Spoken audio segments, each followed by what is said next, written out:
virtual Frankfort Forum, our first one of this kind, but we're so happy to be able to bring it to you with our presenting sponsor, Bacon Farmer Workman Engineering and Markham Engineering.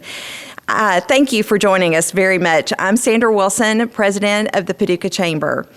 The Paducah Chamber serves as the voice of business, and we are proud to do that. We take that role very seriously. We are known for advocating on behalf of the business community on a local, state, and federal level. For many years, the Paducah Chamber has coordinated an annual trip to Frankfort, and our commitment to continue that tradition is strong. To all of you turning in, especially those that would have been joining us this morning, leaving at 6 o'clock on the bus, traditionally, and getting home tonight about 10, well, today you get to enjoy this from the office or the comfort of your home. And, of course, with the ice storm, we would have probably had to postpone or cancel our trip. So here we are, bringing it in virtually.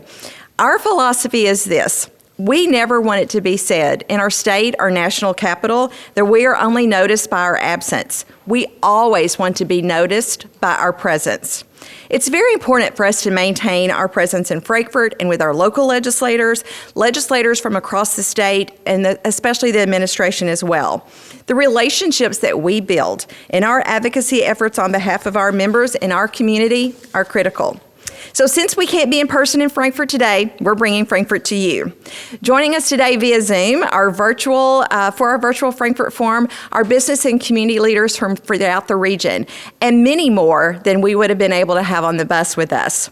We do have a limited number of our sponsors and guests in the room with us today, but most of you are joining us via Zoom, and the numbers have been very impressive and triple to 4 times more than we would have been able to have on that bus trip.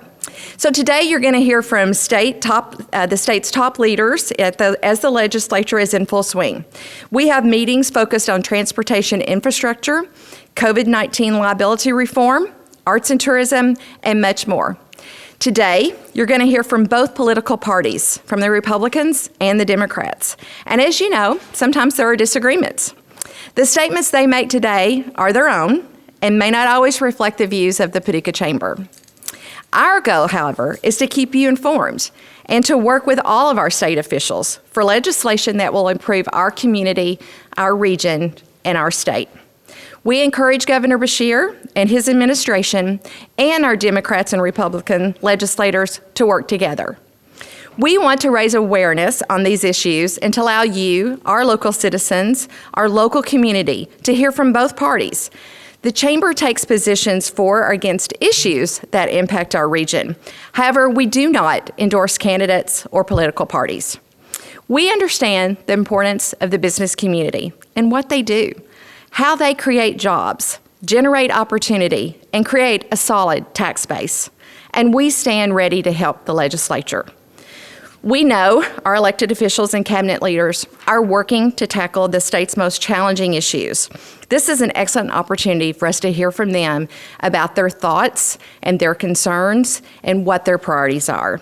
And we thank them for their service. I want to say thank you to our Frankfort Forum sponsors. These are members who continue to support the Chamber's advocacy mission, even if we are virtual. Our presenting sponsor today is Bacon Farmer Workman Engineering and Testing and Markham Engineering. Our additional sponsors are CSI, Denton Law Firm, HDR Engineering, Jim Smith Contracting, Swift & Staley, and U.S. Bank. We thank them so much for continuing to be our supporters. I'd now like to introduce the chairman of the Paducah Chamber of Commerce Board of Directors, who in his day job also serves as president of West Kentucky Community and Technical College, for some opening comments, Dr. Anton Reese. WKCTC has earned national distinction as a 5-time Aspen Institute finalist, consistently ranked in the top 10 nationally among the nation's 1,100 community and technical colleges. And recently, WKCTC, under the leadership of Dr. Reese, received an historic $15 million gift in December from philanthropist Mackenzie Scott for diversity, equity, and inclusion initiatives. So joining us remotely is Dr. Anton Reese. Well, good morning, everyone, and thank you, Sandra. Today, we would typically be bringing a large group to Frankfort. We would be loaded up early this morning in the parking lot and headed up for a day of informative meetings and relationship building. But with this icy weather, today is the day that we are thankful it's a Zoom meeting. You know, the Chamber of Commerce is a voluntary organization of business professionals who have joined together for the purpose of promoting the economic well-being of the business community in the region. Small businesses make up the majority of the Chamber's membership. The Chamber takes up challenges that individuals by himself or herself cannot possibly tackle. But by working together, important accomplishments can be made for the good of the whole. You know, during our virtual DC flight back in October, Congressman James Comer said, and I quote, "No chamber in the state of Kentucky, no chamber big or small, is more effective than the Paducah Chamber. No chamber accomplishes more with the advocacy for its members in Kentucky than the Paducah Chamber.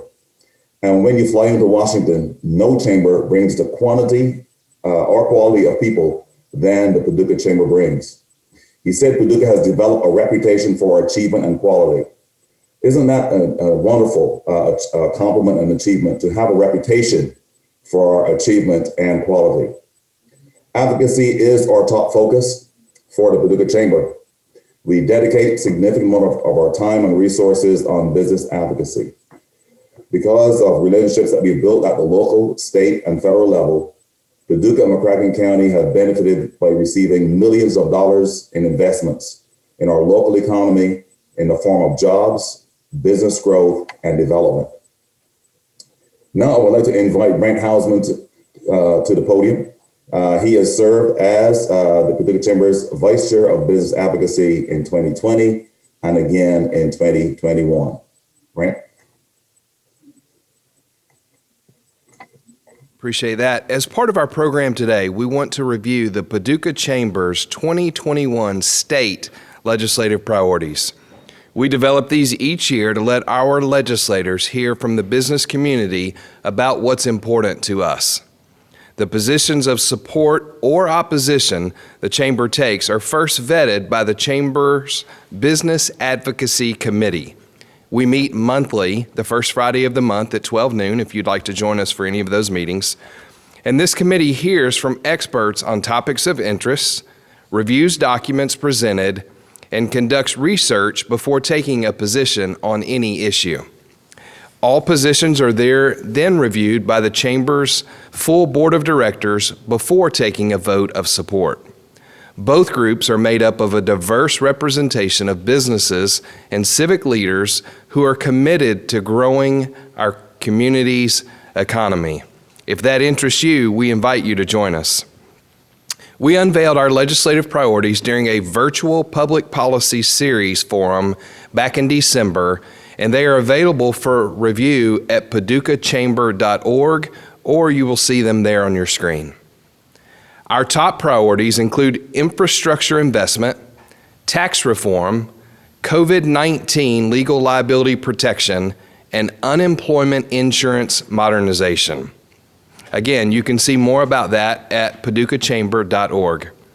Under infrastructure, the Paducah Chamber supports new and sustainable funding for transportation infrastructure, including the increase of the user fee, creation of a multimodal transportation fund to address the infrastructure needs of the railroad, aviation, riverport, and public transit industries.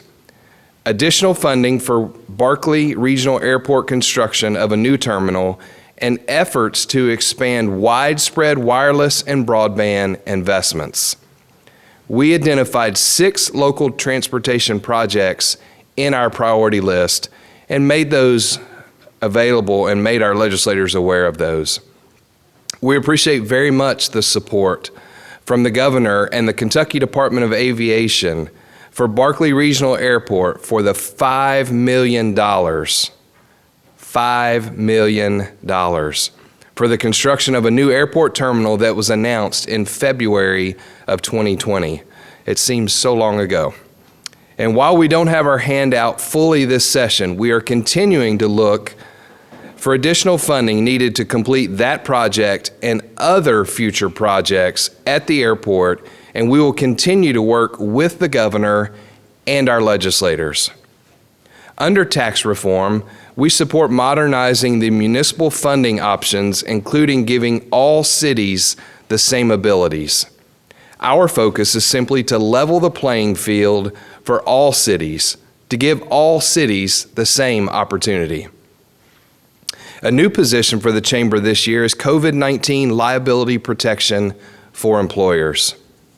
The Paducah Chamber supports legislation to protect our businesses, including healthcare providers, schools, and local governments, from unnecessary and frivolous lawsuits related to the pandemic.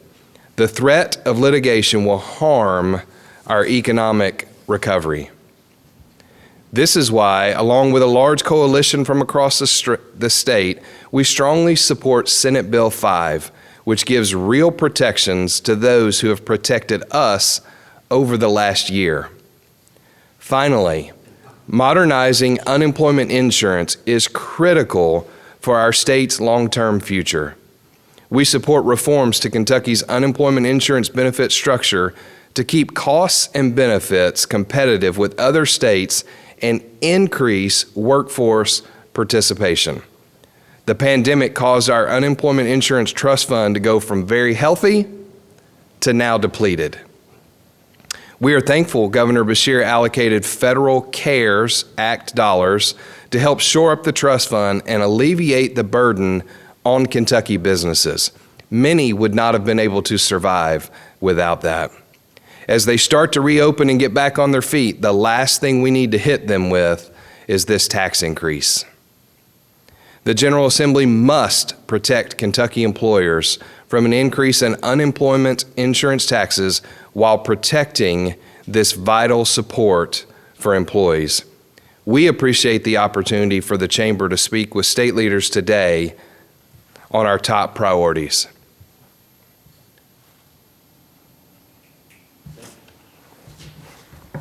And now back to the podium, Sandra Wilson. Thank you, Brent. We appreciate you covering those priorities and appreciate you serving as Vice Chair of Business Advocacy for the Chamber, as well as Vice Chair. So you have a dual role with us this year. So we're very happy to have that and to be able to cover our priorities. And now I want to introduce our presenting sponsor, Bacon Farmer Workman Engineering and Testing and Markham Engineering. And representing them today is Craig Guess, the Director of Business Development and a former Chairman of the Paducah Chamber Board. Craig? Thank you, Sandra. Good morning. Bacon Farmer Workman Engineering and Testing and Markham Engineering is proud to be the presenting sponsor for the Paducah Chamber's Frankfort Forum. BFW and Markham Engineering is a multidisciplinary firm. BFW provides civil, structural, and transportation services, and Markham provides mechanical, electrical, and plumbing. We have over 120 employees and 8 office locations located in Kentucky, Illinois, Missouri, and Tennessee. Learn more about us by visiting bfwengineers.com. I also invite you to follow us on LinkedIn, Facebook, Twitter, and Instagram. I also hope you will tune in to our new podcast, Bridging Ideas. We are proud of our history, our story, and our people. I want to share a bit of our story now.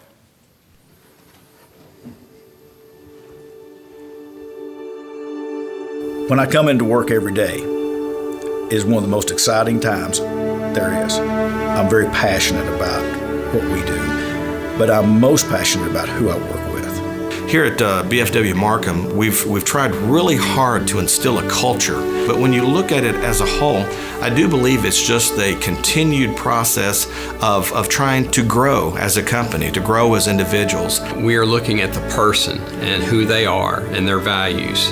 What we have found is that people that we normally arrive at on who to bring on board and to add to our team usually have the same characteristic of just good values to the core, a characteristic of caring professionals.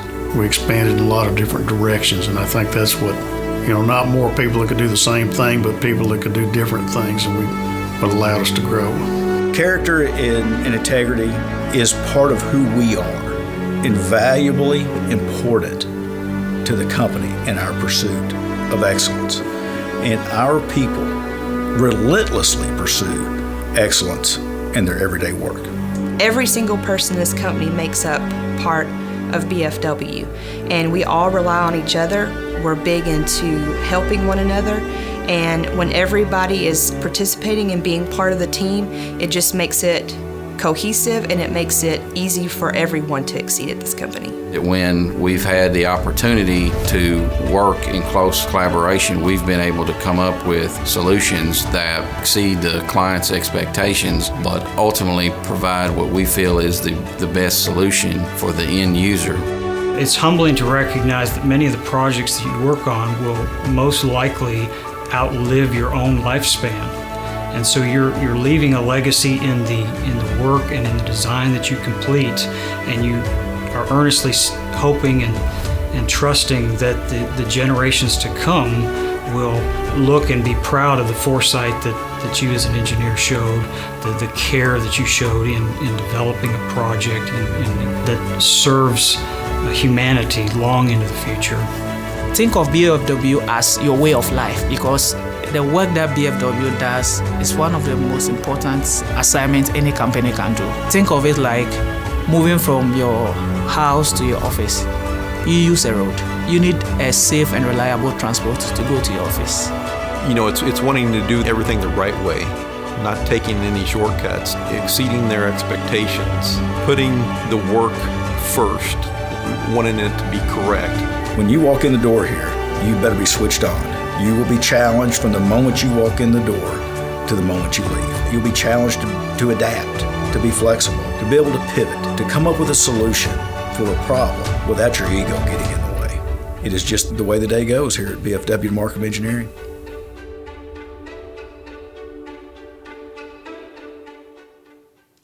While I wish we were walking the halls of the Capitol and the Annex today, I believe this is a great alternative. We value our relationships in Frankfort and are committed to finding creative ways to stay connected. Our Advocacy Day at the State Capitol connects our local business community directly to policymakers, and this virtual format provides a pathway to continue that today. The priorities identified by the Chamber are important to our local businesses, our community as a whole, and certainly our members. Infrastructure, and more importantly, funding for infrastructure, is important for the growth of our local economies. We're going to have the opportunity to connect with Frankfort friends today, and we're going to hear more about how we can work together to meet our goals. Let us begin today's program with pre-recorded comments from our governor. Governor Beshear grew up in Fayette, Franklin, and Clark counties, and he has strong ties to West Kentucky. He is the son of former Governor Steve Beshear and First Lady Jane Beshear. He graduated magna cum laude from Vanderbilt University and earned his law degree from the University of Virginia. He was elected Kentucky Attorney General in 2016 and as our 63rd governor in 2019. Last month, the National Governors Association announced that Governor Beshear will co-chair a new Economic Recovery and Revitalization Task Force alongside Republican Governor Henry McMaster of South Carolina. Please join me in welcoming Kentucky Governor Andy Beshear. I'm honored to be joining you virtually tonight. Although I wish you were here in Frankfort to meet in person like usual, we're all making sacrifices to help keep our people safe from COVID-19, and our sacrifices have made a difference. Our Commonwealth has fared better than other states, seeing fewer cases and significantly fewer deaths. In fact, Kentucky is listed as one of the bottom 10 states in deaths per capita, a result of the hard work and the compassion of our people. And for that, I want to thank you.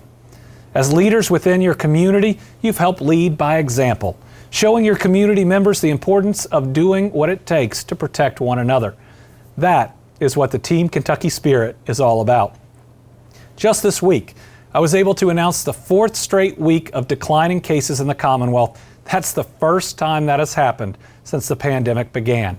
We are making progress in curbing the spread, but we have still lost far too many.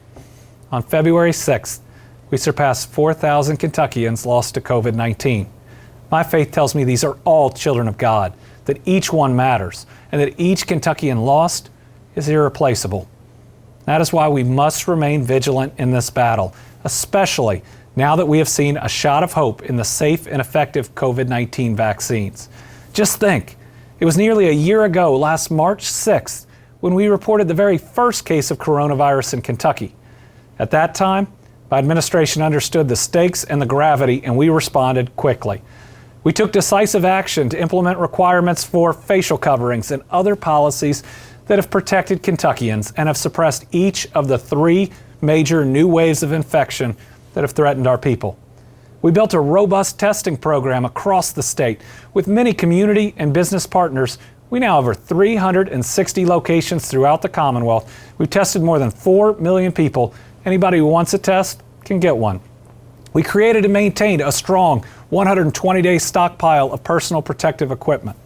We've delivered more than 18 million pieces of PPE to government, medical, and private sector entities, and more than 100 companies jumped in to help either by donating PPE or producing it, which helped ensure healthcare workers and other frontline workers could be better protected.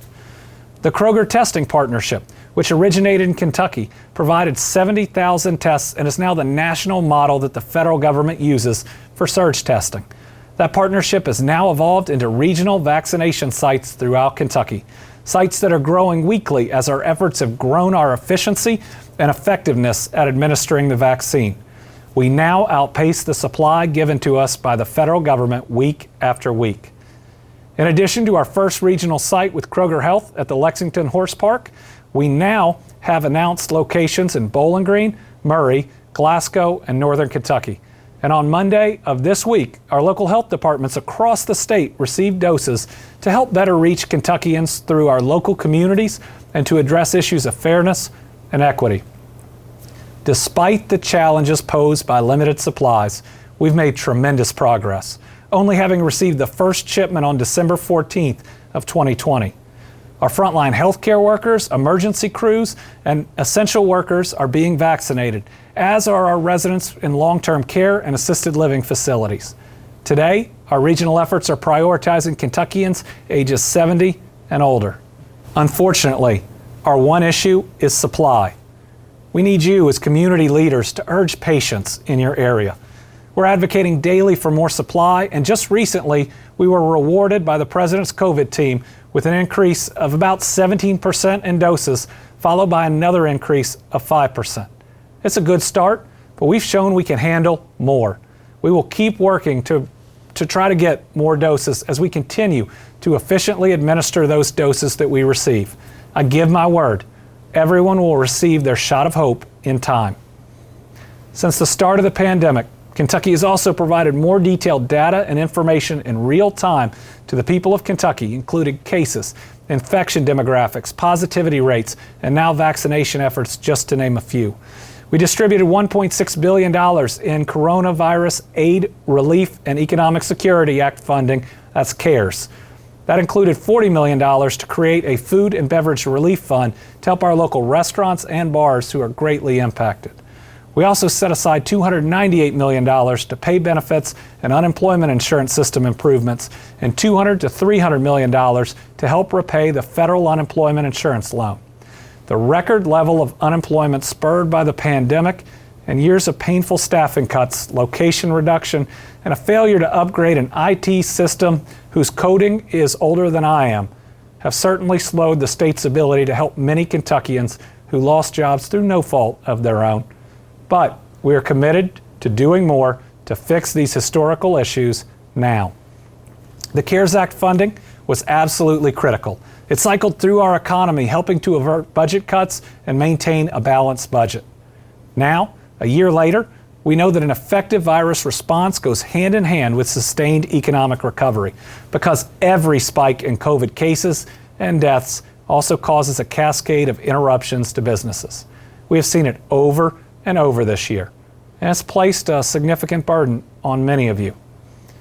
While all have made many sacrifices, as your governor, I've never taken any action lightly, and I have fought every day to keep pushing ahead and building that better Kentucky we all want.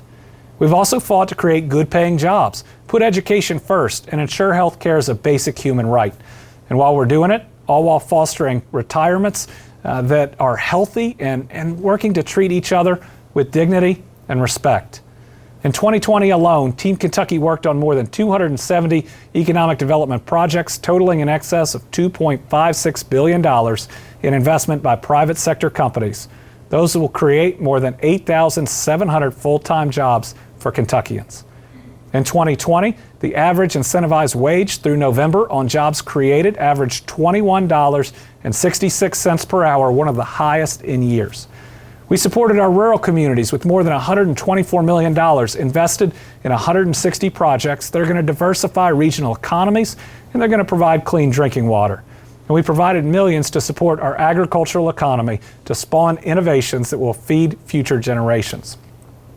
And we made investments in our infrastructure, like the $5 million invested in the Barkley Regional Airport, which will further open up Western Kentucky to the world, spurring economic growth that we need to build a better Kentucky.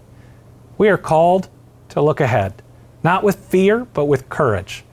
I addressed the Commonwealth early in January, outlining my Better Kentucky budget to allow this Commonwealth to lead in the post-COVID economy. The proposed budget includes relief to unemployed workers and small businesses. It makes long-term needed improvements to the unemployment system.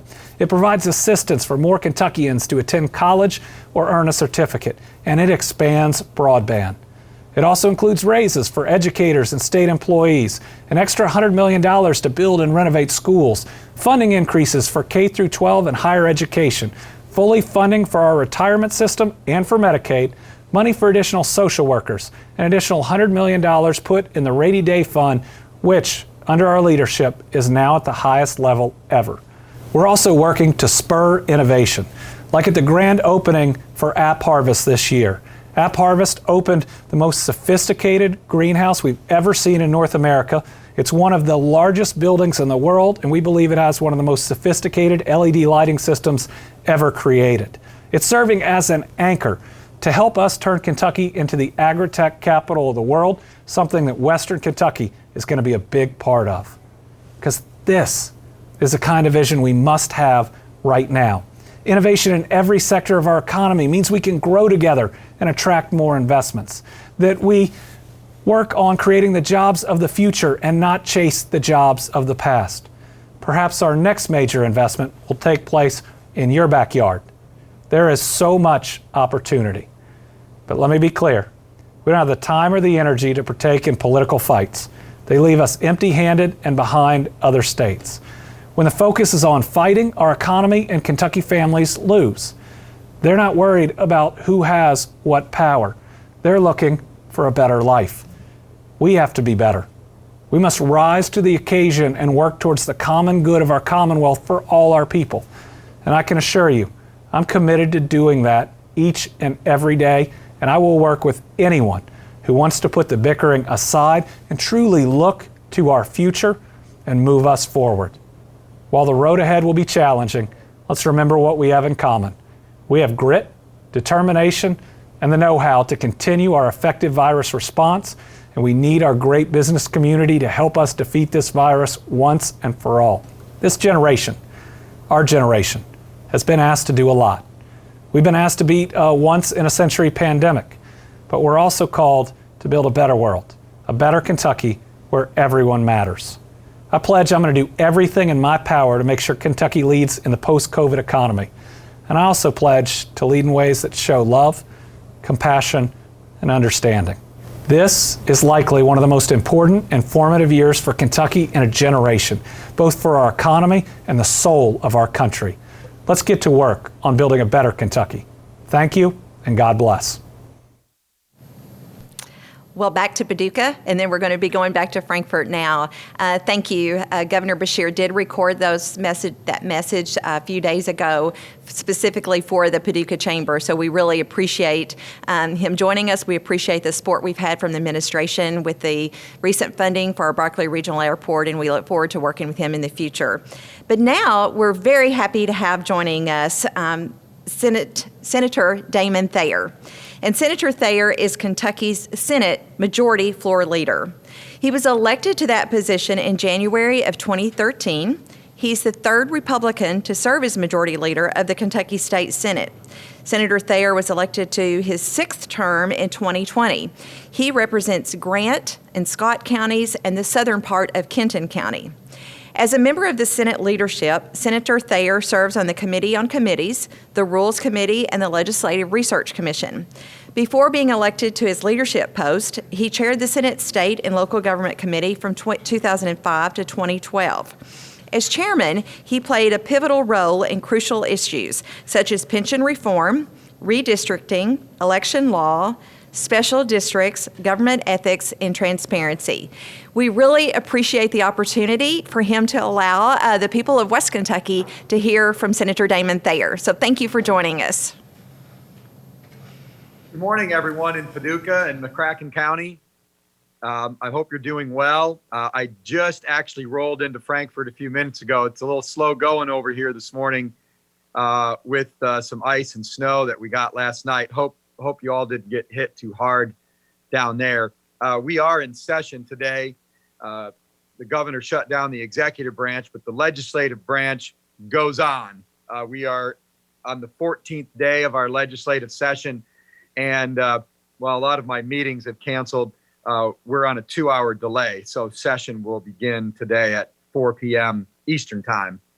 So we're making sure our members are able to get here safely so we can conduct the people's business before we go to a 4-day break with President's Day on Monday. We will reconvene for day 15 on Tuesday. So we're almost halfway through the 30-day legislative session. This is what we call the short session. Many of you will remember about 20 years ago, the voters of Kentucky changed our Constitution to provide for annual sessions in the General Assembly. So we have our usual 60-day session in even-numbered years, and then, of course, now the 30-day session in odd-numbered years. It is odd for more reasons than the fact that we're in 2021 in an odd-year session. It's odd because we're still dealing with COVID and safety protocols. The annex and the Capitol are pretty empty. Obviously, you're doing your legislative day virtually.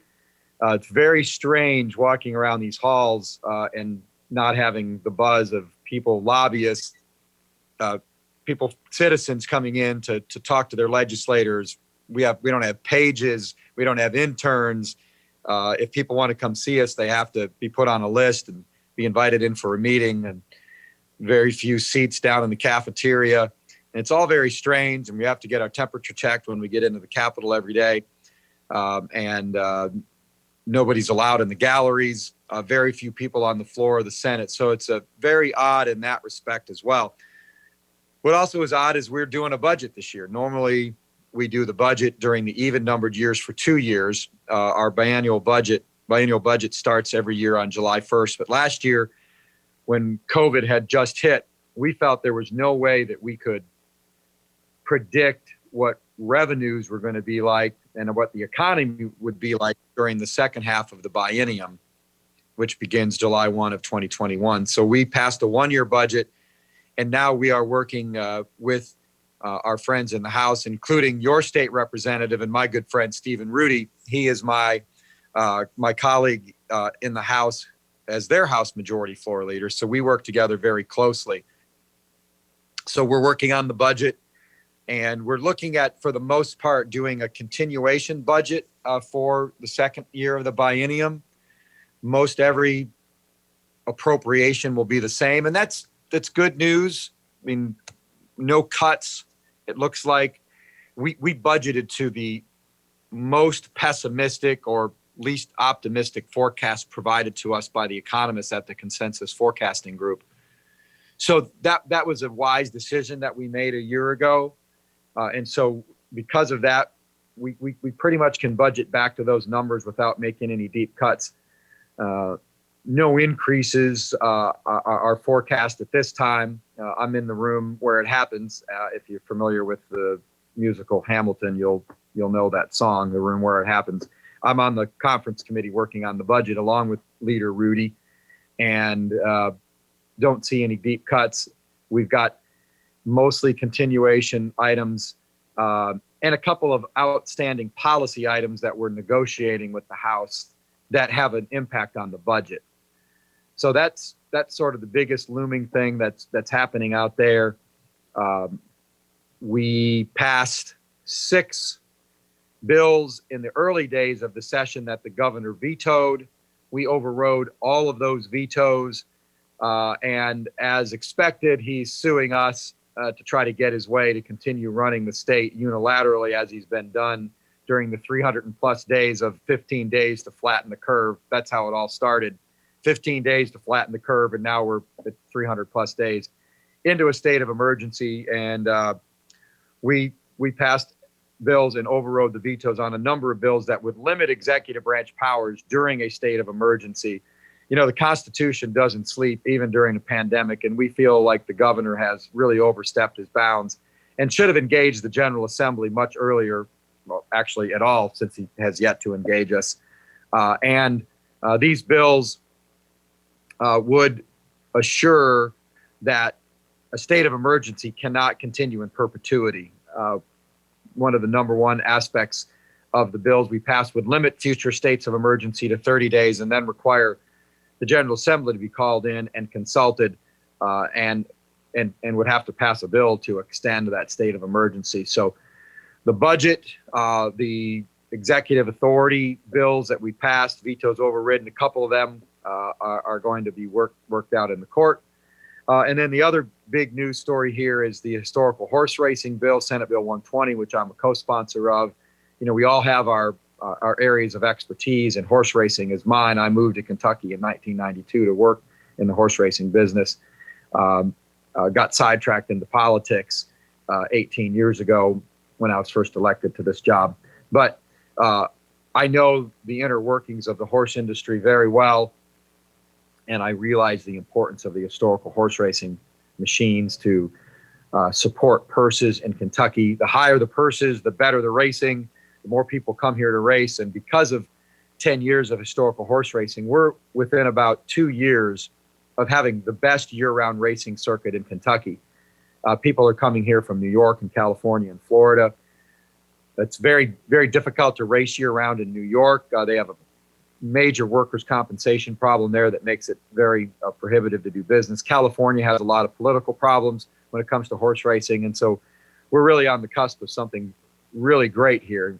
We need to be known for not just the Kentucky Derby and the 2 meets at Keeneland, but a great year-round circuit, and that touches your region, of course, with the new Oak Grove track in Christian County, and up a little bit further north and east from you in Henderson with Ellis Park.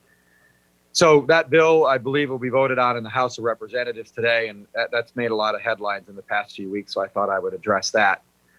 So that really completes my comments. I wanted to leave the rest of the time for any questions that you may have. Let me say that I really appreciate the folks from West Kentucky asking me to address your group this morning. I love Paducah and McCracken County. I've been there a number of times. Love to eat at the Freight House. I'm a bourbon collector, so you've got a couple of good liquor stores that I always stop at when I'm in Paducah.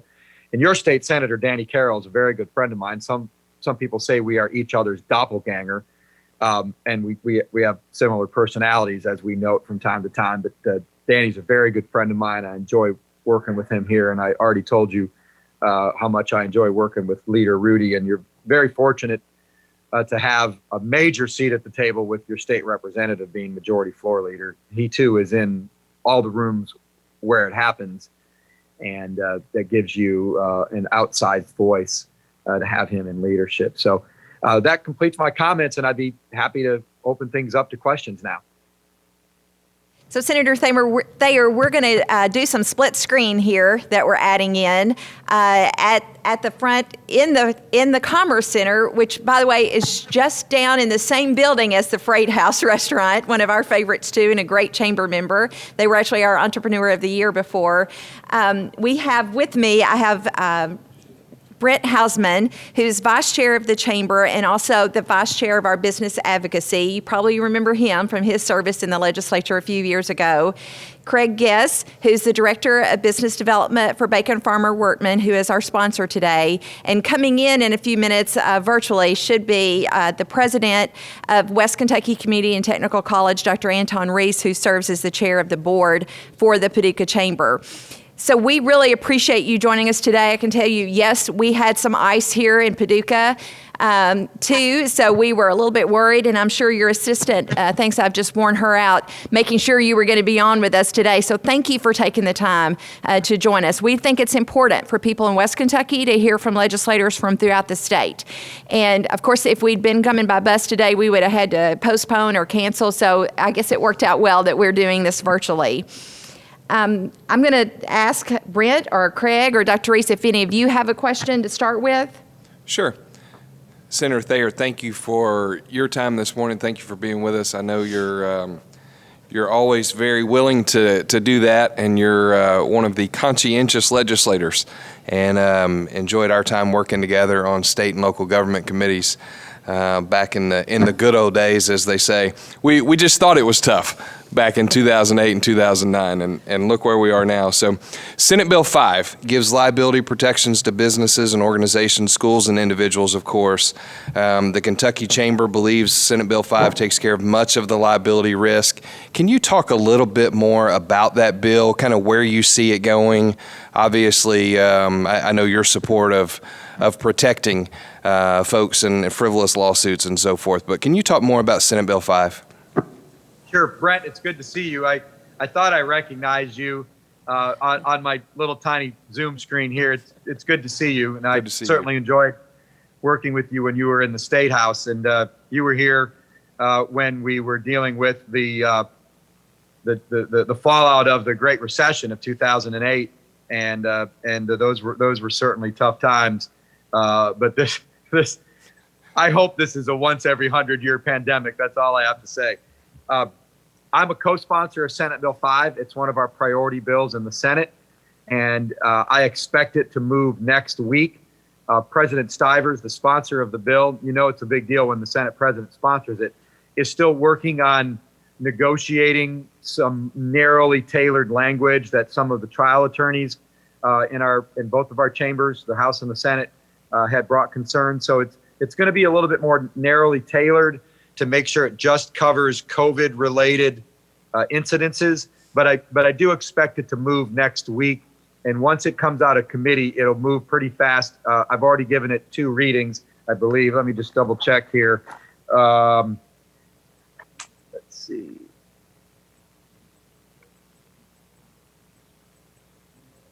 Yes, it has 2 readings. So as soon as it comes out of committee, I think we will vote it on the floor and get it down to the House of Representatives for consideration. It sounds like there's support down the hall as well. Yes. I mean, all of us know that we need to protect businesses and nonprofits and schools and folks who operated during difficult times, followed the CDC protocols to protect them from any frivolous lawsuits. Would you expect any major changes when it goes to the House? You'd have to ask Leader Rudy. My motto for 2021 is to focus on what I can affect. And so I'm focusing on what I can affect here in the Senate. And when it gets down there, I'm sure President Stivers and the Kentucky Chamber of Commerce will be working with the House to try to get it passed. We're hoping we can get the bill right here in the Senate so there aren't too many changes down in the House. Well, as Brent mentioned, it is a major priority for the Paducah Chamber as well. It's one of our top 4. We know how important it is to protect our businesses. They've worked so hard, and I've said many times they've been so creative in what they've done to continue to stay in business during this time. So we appreciate your support of Senate Bill 5. Craig or Dr. Reese? Senator Thayer, thank you for taking time out of your day to be with us. I just recently returned from a conference that was a hybrid conference, virtual and also in person in Florida. There were literally people from all 50 states that were attending. It was an Air Force conference. And one of the main topics, you mentioned Senate Bill 120, was our horse racing industry and exactly how quickly is that going to move, and any ideas about what that's really going to look like? Are you further enough along to address that a little farther maybe? Sure, yeah, I co-sponsored the bill. So a little bit of history. So historical horse racing machines are pari-mutuel machines that resemble slot machines in appearance, but are programmed to be pari-mutuel. Pari-mutuel is French for betting amongst ourselves, and it's been the foundation for horse racing in North America for 100 years or more. The historic horse racing games were invented by a vendor in Arkansas that, like Kentucky, saw itself becoming surrounded by other states that subsidized horse racing with profits and from casinos and slot machines. And it basically, again, looks like a slot machine and operates in a quick fashion because a lot of gamers out there want that quick action. Not me. I like to go to the races and have 25, 30 minutes between races and see the horses and bet on the live races. And I'm active in some racehorse partnerships too. So sometimes I even get to cheer for my own steeds, even if I only own a few hairs in their tail. They're still mine. And but so this was programmed using a database of thousands of previously run races, and where the bettor makes wagers based on those previously run races, and the winning numbers are determined by who finishes first, second, and third in those races. And it's been very successful. Back in 2009, I wrote a letter to then Attorney General Jack Conway, and I asked him if it would be legal for Kentucky tracks to use historic horse racing machines. And he said, yes, they would, as long as they are regulated by the Racing Commission. And so the Racing Commission promulgated regulations. There were lawsuits, et cetera. And for 10 years until last fall, the court supported the machines as pari-mutuel machines, just like live or simulcast wagering. In 2014, the General Assembly acted and set a tax rate of 1.5% of gross, which is the same tax rate that tracks pay on live and simulcast wagering. But remember, 1.5% of gross is really about 33% of net, because 80 cents of every dollar wager is used to pay the winning bettors. That's, again, what pari-mutuel means. So tracks across Kentucky, including Ellis Park and Oak Grove and Kentucky Downs and Churchill Downs and Keeneland Red Mile and Turfway, have installed these machines. They've become very popular, and they are driving our purse levels to astronomical levels, as I mentioned in my intro. Last fall, the Supreme Court made what I feel was a wrong decision and ruled that they were not pari-mutuel until the General Assembly passed a bill that says they are. So that's basically what Senate Bill 120 does. It says that historic horse racing is included in the definition of pari-mutuel wagering. That's it. Pretty simple bill, 6 pages, not much new language. We passed it through the Senate last week on Thursday. Actually, it was earlier this week. It just seems like last week. And we passed it on Tuesday. The House reported it out of committee yesterday, and I'm told that they're going to vote it on the floor today. It has an emergency clause. So if the governor signs it, and he's indicated that he would, it goes into effect right away, and the machines can continue operating, and it'll be good news for Kentucky's horse industry. If the bill doesn't pass, 1,400 people are going to lose their jobs right away if the facilities are forced to close. And then over the next 12 to 18 months, thousands of other jobs leave Kentucky as the inevitable drop in purses occurs, and owners and trainers choose to take horses to other states with more lucrative purses. Could we just ask a follow-up question to that? On when you talk about being historical, and you've mentioned the racetracks that are included. So how would there ever be an opportunity for other racetracks, maybe that aren't in operation right now, but that have had that in the past, to be included in it? Yes, there are 9 licenses available under statute. And, Bluegrass Downs used to have one of those licenses, but unfortunately, Caesars turned in their license and chose not to operate in Kentucky anymore. I always had hoped that they would have installed those machines at Bluegrass Downs right there in Paducah, and that would have been able to bring that track back to its past success. I know it's operated in recent years, as a harness track with not a lot of success. I always hoped that it would go back to its original purpose as a quarter horse track, because we don't have any quarter horse racing in Kentucky, and quarter horse racing has a big following, especially in Western Kentucky. But they chose to turn in their license, and there's no racing there now. So you still have the never applied for 9th license that is unused, as well as the Bluegrass Downs license. And Oak Grove, I think, used the Thunder Ridge license from the closed track in Prestonsburg in eastern Kentucky. I believe one of the remaining licenses is going to be used for a new track in Corbin. But if math serves, I believe that there's still the 9th license that is out there. And an operator could try to bring that back if they so chose to do so. Okay. I guess I was specifically thinking that, we do have a local park that is in McCracken County that has had some racing, but not the same as Bluegrass Downs by any means, and if they would ever be able to be included for something like that. Yeah, if an operator chose, you have another park where there's a horse racing track? Well, we have a Carson Park, which is in our city, but it's part of our county, and they do, as part of the county fair, and they do have a track that could do that. But, of course, they're not included right now, so just wondered if that's an option that they could ever be included. Yeah, I bet you have harness racing at your county fair. It is harness. Yeah, it is harness racing. Yeah, I mean, if an operator chose to do that, they would have to pursue the license through the Racing Commission, and either at Bluegrass Downs or at your park. And it could be harness racing. They could try to retrofit the track to do quarter horse racing. Those certainly would be options. Okay. And it would obviously create year-round jobs in Paducah, because you could have year-round simulcasting, year-round historical horse racing, and then a race meet. I would say, with my background in racing, I would say a short race meet, maybe in the summer or the fall, would probably work economically. The market supported it in the past, but you've got to have the purses. And the problem is the purses at Bluegrass Downs got to be pretty low, so you didn't get a lot of horses racing there, and it kind of is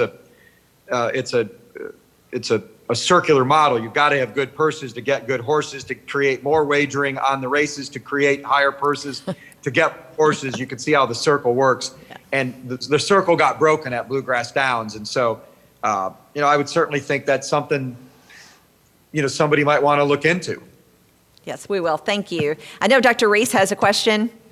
Thank you. Good morning, Senator Thayer. And again, on behalf of the Paducah Chamber, thank you so much for taking the time for being with us.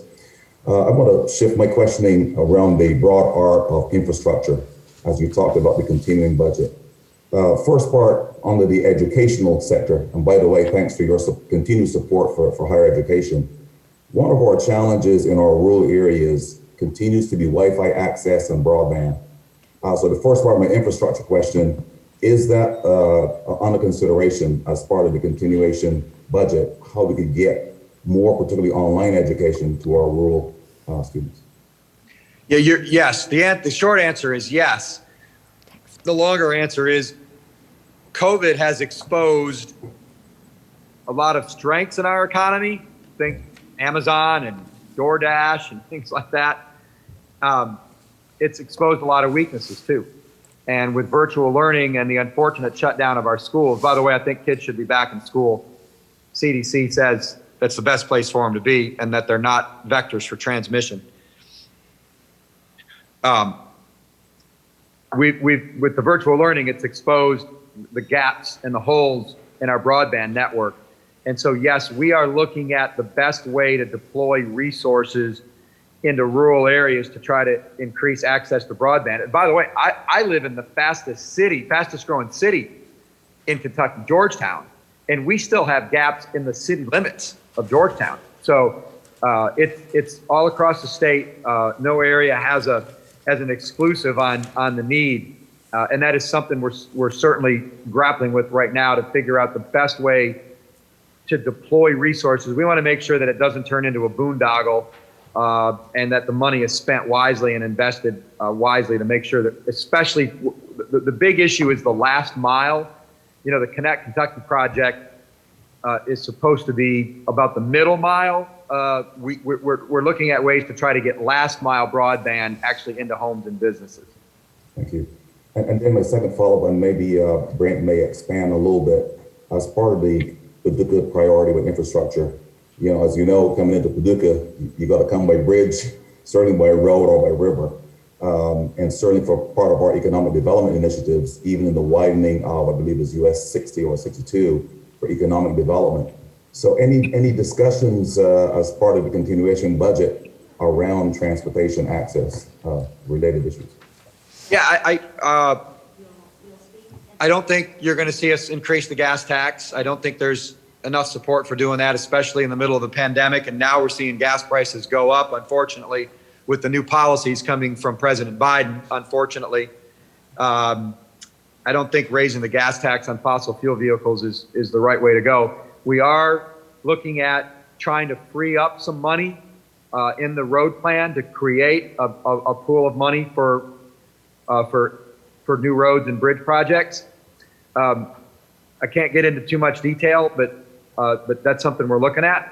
And there is a way to do that, and I think we have support to move forward with that. And then we're also going to look at creating another pool of money by assessing a fee on electric vehicles, sort of try to make it commensurate with what they would pay in gas tax if it was a traditional fossil fuel vehicle. But you know, these alternative fuel vehicles don't pay as much in gas tax as those of us who drive fossil fuel vehicles. And before the explosion comes of electric vehicles, we need to figure out a way to capture a fair amount of revenue. They're driving miles on our roads. They're creating wear and tear just like regular fuel vehicles are. You look at the announcement by GM that their entire fleet by 2025 is going to go to alternative fuels. I live 5 minutes from the Toyota plant where we make the Toyota Camry, the #1 selling sedan in America, but we also make a hybrid Camry there. We make a hybrid Lexus ES350, and we make a hybrid Toyota RAV4. So you can see Toyota was really one of the early leaders towards hybrid technology. And I think we'll probably, and I support putting a fee on the purchase of those vehicles to make sure that their fair share is being paid into the road fund to help repair and build roads and bridges across Kentucky. Thank you.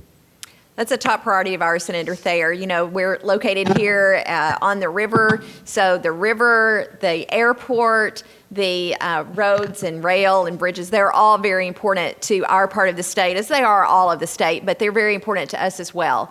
And we really appreciate you joining us today. It's always good to hear from our leadership and from people from other parts of the state. Georgetown is a great city, and of course, we appreciate your service with the General Assembly. Thank you so much for joining us today.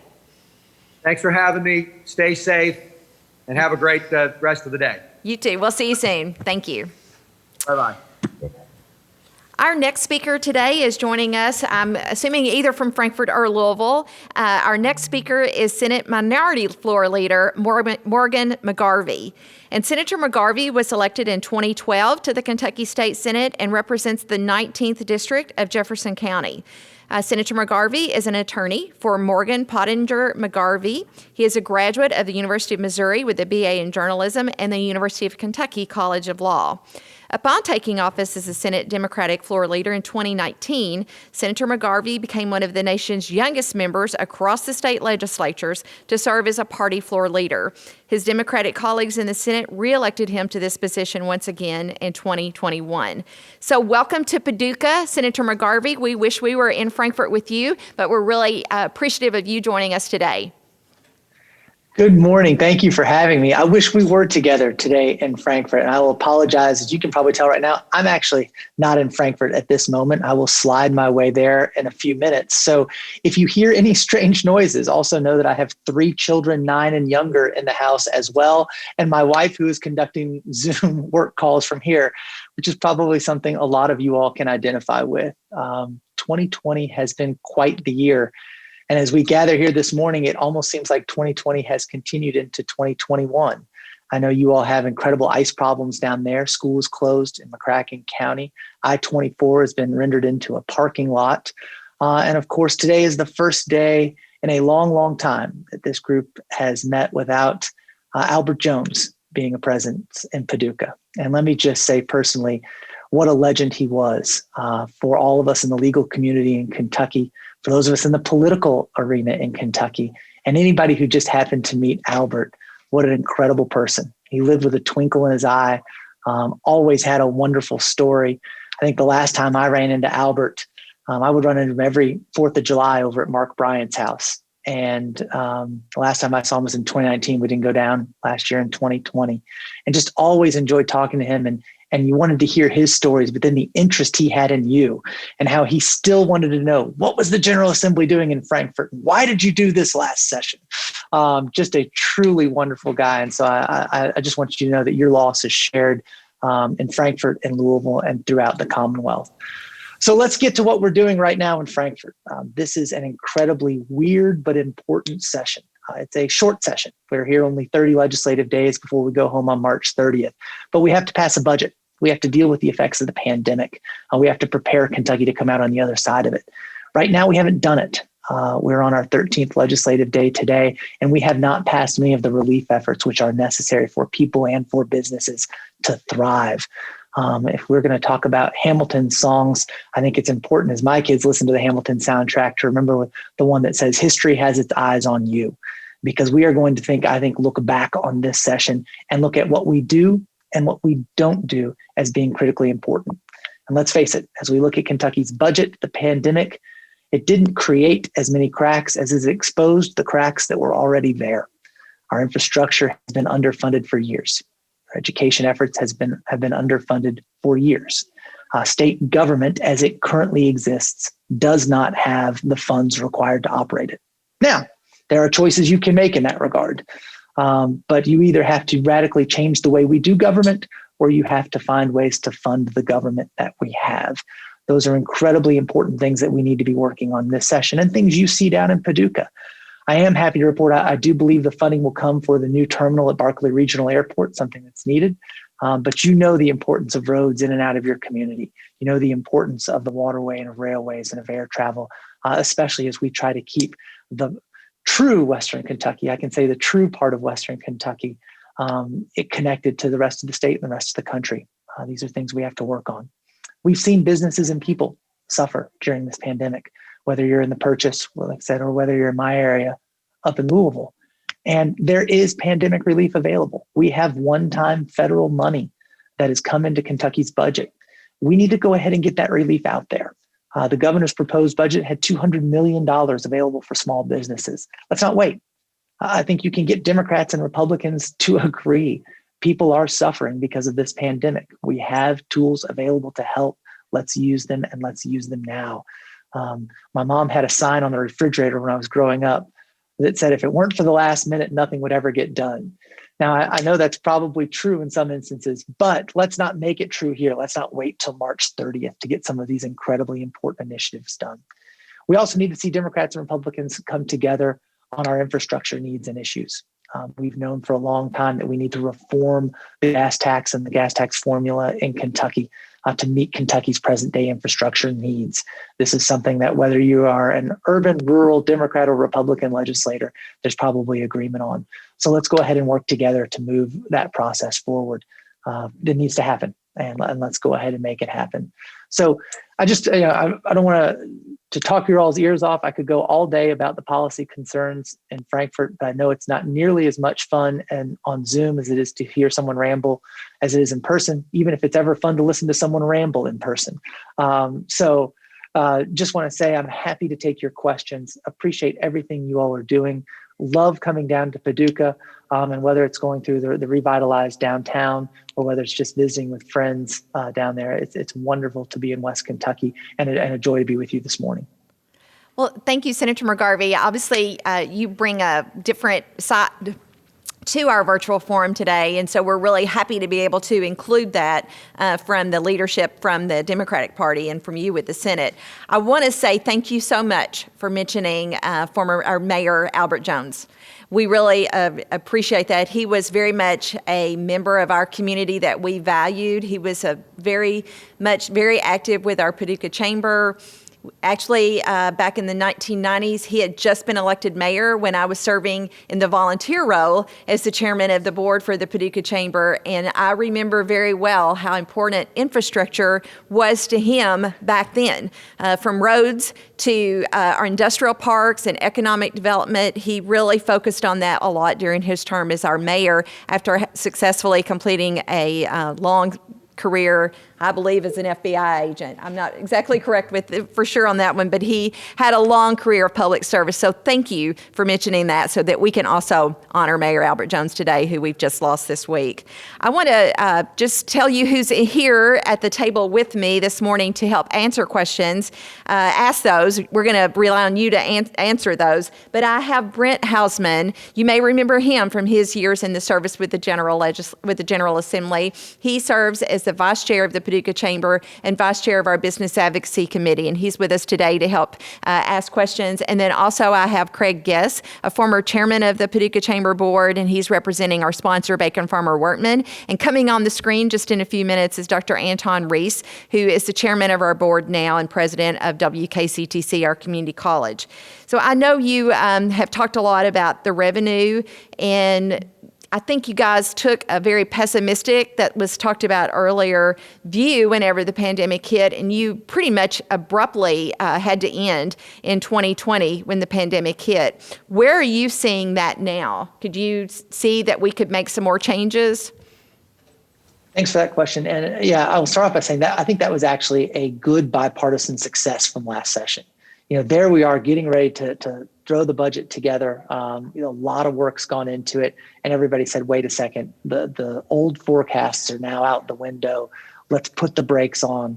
Let's come back next year when it's going to require a lot more votes. And in an odd year like this, it requires a super majority to pass any budget. So, I think we made the wise decision and did it in a very bipartisan way. I think things are more optimistic than we thought they would be. There's still, the revenues are a little bit down, and we're not exactly sure how they're going to be next year and in the year going forward. Exactly how does the pandemic continue to impact the economy? I mean, look, if we really knew every way that would happen, the whole world would want to know that crystal ball, right? And I tell people all the time about Kentucky's budget. First of all, remember, we're not Washington. We can't borrow. We can only spend what we have. Second, we disagree on how to spend money, but we try to agree on how much money we have. And so, we're working with the governor's office, with the Consensus Forecasting Group, which is a nonpartisan group that forecasts Kentucky's budgets. We have projections for the next year and a half. We're staying on the conservative side of those projections and are still unsure about where they'll be when we formulate the next fiscal year budget, which will be a 2-year budget. So there is some uncertainty still, but I will also say there's some optimism because some of the revenues were up. Some of the sales tax figures were a lot higher than we thought they would be. That was a good thing. Will that continue? We're going to find out. How much of this is buoyed by the federal stimulus money, right? I think that you're seeing agreement among lawmakers that the federal stimulus has been a success. It has worked in Kentucky. It has buoyed our economy. It has brought money into the state, not just in terms of sales tax dollars and ways that people are spending money, but also in the money to the state. Now, the money we have from the federal government in state budget right now is one-time money. So you're not seeing us really use that to propose programs that I feel we need, but that would be recurring programs. I'll give you a great example, universal pre-K, where we actually have a good preschool or affordable childcare option available for every family in Kentucky. Something we need to do, but not something we need to set up with one-time money and then won't be able to fund a year or two from now. So we've got that influx of money in this budget. I think some will go towards the rainy day fund in anticipation of the uncertainty that we have in the budget going forward. But I also don't think it's wise to put all of it in the rainy day fund because it's raining. I know a lot of Kentuckians right now who are getting water out of their basement because the sump pump's broken. So we need to take that into consideration as well and use some of these funds to help people now as they need it. Thank you. Dr. Reese, do you have a question? Good morning, Senator McGarvey. On behalf of the Paducah Chamber, definitely I heard your comments regarding coming to Paducah. So that invite, whenever we get clearance, we would love to bring you in and showcase the rich heritage that we have here in this special place called Paducah.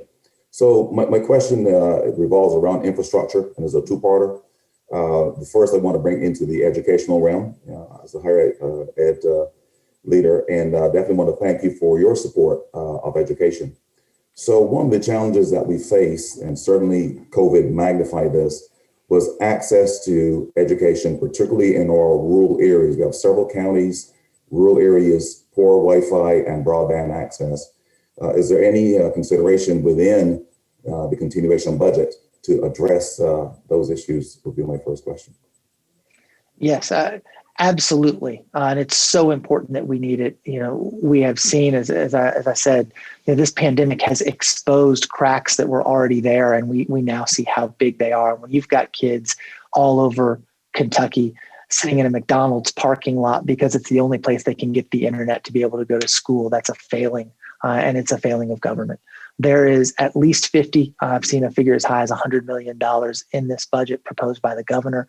Hopefully the legislature will follow that in installing broadband across the Commonwealth. We desperately need it. Our kids desperately need it. I will also tell you, Dr. Reese, I will be back in Paducah, and my Louisville Paducah connection, which is constant up here. I actually play music in a little band with David Bryant, who's Mark's son. And so we come down to Paducah not terribly infrequently once this gets cleared. So I will be back down. Excellent. Thank you so much. And then my follow-up, I guess, maybe Sandra or Brent would expand upon still within infrastructure is transportation. As you know, getting into Paducah Bridge, River, or by air. Any thoughts regarding support for transportation as part of the infrastructure? Yes, I will continue to beat this drum that we need to recognize what Kentucky is, and we need to continue to invest in where we want Kentucky to go. We're at such a geographic advantage, right, to be a logistics hub for places, for the whole country. But those logistics will only continue to locate in Kentucky, and we'll only be able to take advantage of that if you're able to get in and out of Kentucky successfully. Our transportation budget is just so important to growing Kentucky's economy and for helping people down the road. And I say helping people. And one thing, think about is when we have crumbling infrastructure, not only are businesses not locating here, not only are we able to take advantage of our geographic location, but the toll this takes on individuals. I've seen studies from the transportation cabinet, from other people, just how much you end up spending as an individual because the roads are broken down, because your car is hitting more potholes. So the money you're spending out of your own pocket on repairs for your vehicle, because we're not keeping up our infrastructure, we've got to work on that. We know we have to reformulate the road formula and how that's used. You see bipartisan support for that. So I will continue to advocate and push for that to happen.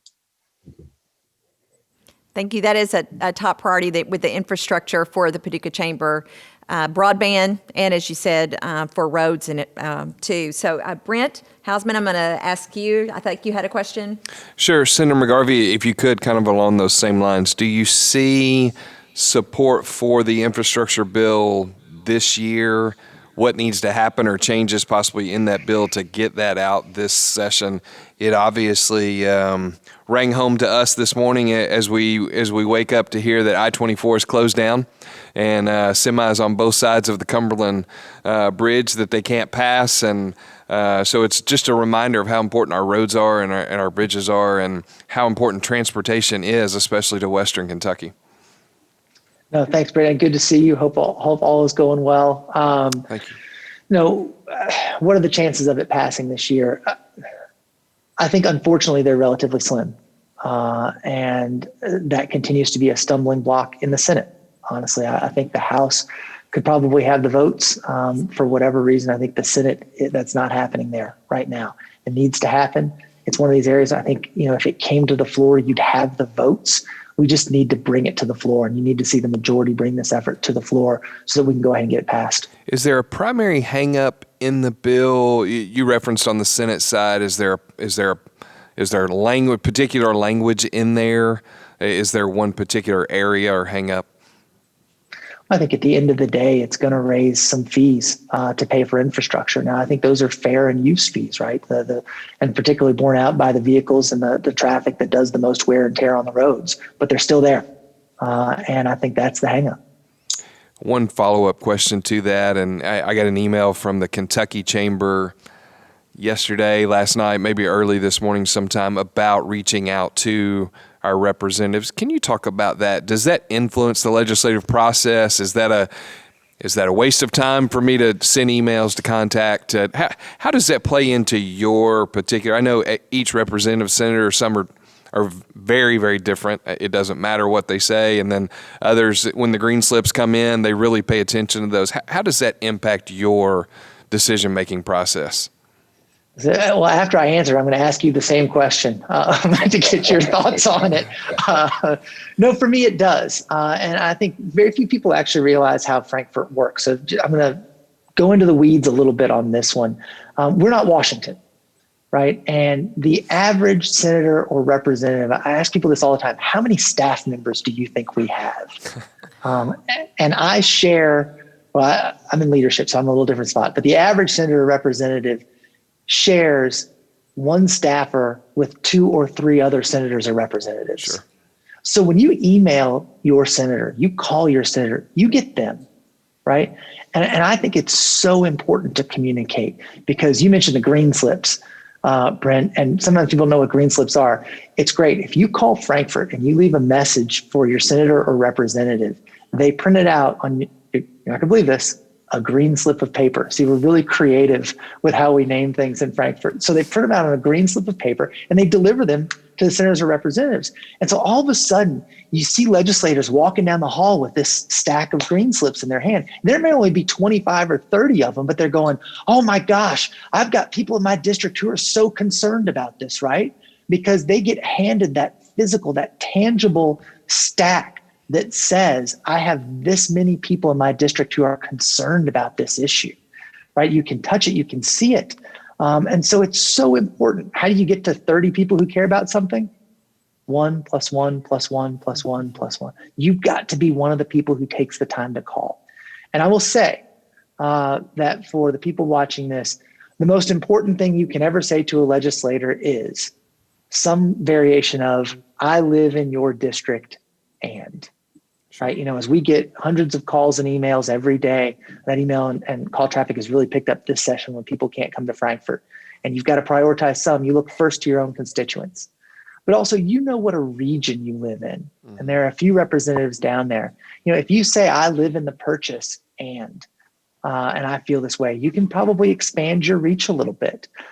Because, if you live in Lone Oak, you might feel the same way about transportation as somebody who lives in Murray or in Hickman or Fulton. So, I think it's important for you to call your senators and representatives. It really does make a difference. And even if ultimately they don't disagree with you, or ultimately they don't agree with you, they're going to know a bunch of people in their district really care about this, and they've got to think long and hard about how they're going to vote. So I think it makes a huge difference in when you call or email your senator representative what they think about something. Thank you. Thank you for that. Craig, I'm going to put you on the spot. Well, thank you for that, Sandra. Senator McGarvey, thank you for your time, and once again, thank you for mentoring Albert Jones, a true friend. Albert gave me my citation of Duca Paducah, so I'll never forget him for that. He may have been the only one that would have granted me that. So we shared some common ground there. I want you to, if you can, talk a little bit about, just like today, we're having to figure out in business, since we can't go knock on doors and we can't go be present, as to how we communicate and we communicate effectively. And I understand the part about sending an email, but how are you all dealing with this pandemic and with the limitations of the size of the group meetings? And how are you staying effective and hopefully, and hope being a method, to get something done this year? No, that's a great question. So I'll continue to go into the weeds on this. And I mean this, if I start to bore you guys, just jump in with a different question, because if you all are bored, everybody watching is bored. So, it's been tough. I mean, this has been one of the things, those of us who run for public office, we want to help people out. And to be on the sidelines so far during this pandemic as long as we were, and then not really be able to meet with people is it's been difficult for us. I'll just say that. But here's how you get a hold of your legislators and how we've all had to adjust. Zoom meetings are great. And so you can still meet with us by Zoom. You can still schedule calls, that sort of thing. But when you're reaching out to a legislator, think about what you're doing and how you want to engage that legislator. So if you call to Frankfort, you call my office in Frankfort, you're not going to get me. There's not a direct line to my office that you can call. You got to go through somebody else. There's no bat phone. My wife doesn't have a secret number that you don't have. It's just really hard to directly talk to your legislator by just calling up the main message board in Frankfort. So you end up leaving a message. And that's great. You get those green slips of paper. But typically, I call that more of a quantity way of communicating with a legislator. We get to see how many people care about an issue, but it's kind of a static way to get a hold of a legislator. So if you schedule a call or a Zoom, you can talk to them directly, and that's better. Or you can leave that message to get a quantity thing in. Now, email can work one of two ways. As I mentioned, there's not a lot of staff work that goes on. Most of the time, your legislators are checking their email personally. So if you live in a legislator's district and you email, one thing you have an advantage there is you can be a quantity message, right? You can send a form email that's generated by a group like the Chamber, by any other type of advocacy group. Those aren't bad, but they typically go into more of that quantity idea. Hey, look, I've gotten 25 of the same emails. I know people care, but I don't need to read the same email 25 times. Or you can send kind of a brief little concise message about a problem you have, right? What that does though is when the legislator reads it, they can immediately respond directly to you. And it can open up that line of communication a little bit, which I think is, for me, helpful. I will say, you can probably guess by looking at me, I at least fall into an age range, which is not the same as every legislator in Frankfort. And so email is pretty easy for me. I've got my phone right next to me. My legislative email comes to my phone. I'm checking it a lot during the day. If you have somebody who you think might not check email as regularly, then again, try to schedule that call, try to schedule that Zoom, and then hopefully we'll be back to some type of normalcy where we can do town halls. We can be getting together with people once we're back in our districts as well. Senator, if I could jump in with another question. Certainly one of the things that I learned in my role as chair of the Chamber is the importance, as you know, that the Chamber is focused heavily on small business, which we see as big business. But certainly as a result of all things COVID, as referenced, it has impacted small businesses and disproportionately small businesses of color and diverse. I'm just curious, maybe as we navigate and get on the other side of COVID, any thoughts that you have in terms of how we boost that level of engagement and workforce readiness? Yeah, you've asked the $64,000 question, and I say this is one that we all see, no matter where you live. I live in Louisville, and for those of you familiar with Louisville, I live in the Highlands area of Louisville along Bardstown Road. A lot of my district covers that Bardstown Road area and even part of Frankfort Avenue. I'm sure a lot of legislators will probably say this about their district, but I will say I have truly one of the best restaurant districts in all of Kentucky located in my district here in Louisville, and wonderful restaurants that are struggling. And I've heard, just heartbreaking tales from people who own these restaurants and who are so much a part of, not just our city, but our scene and our identity, as Louisville likes to be kind of one of the foodie places of the Southeast. So we have $200 million in the governor's budget right now to go to help small businesses. Let's get it out the door. Whether you're a restaurant or a small business that has been impacted by the pandemic, let's go ahead and get this out the door. We need to continue to be looking at the jobs training programs and invest in education, which is ultimately the long-term solution to a lot of these problems. And we need to continue to make those investments in those budgets as well. We can't let that lapse. And I think we have to continue to encourage people to operate safely. Hopefully the vaccine continues to be rolled out in an effective way. I will tell you, we're in contact with the cabinet frequently on vaccines.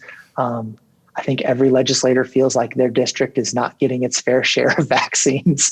But I can also tell you by looking at the numbers from the cabinet, every district actually is getting kind of a pro rata fair share.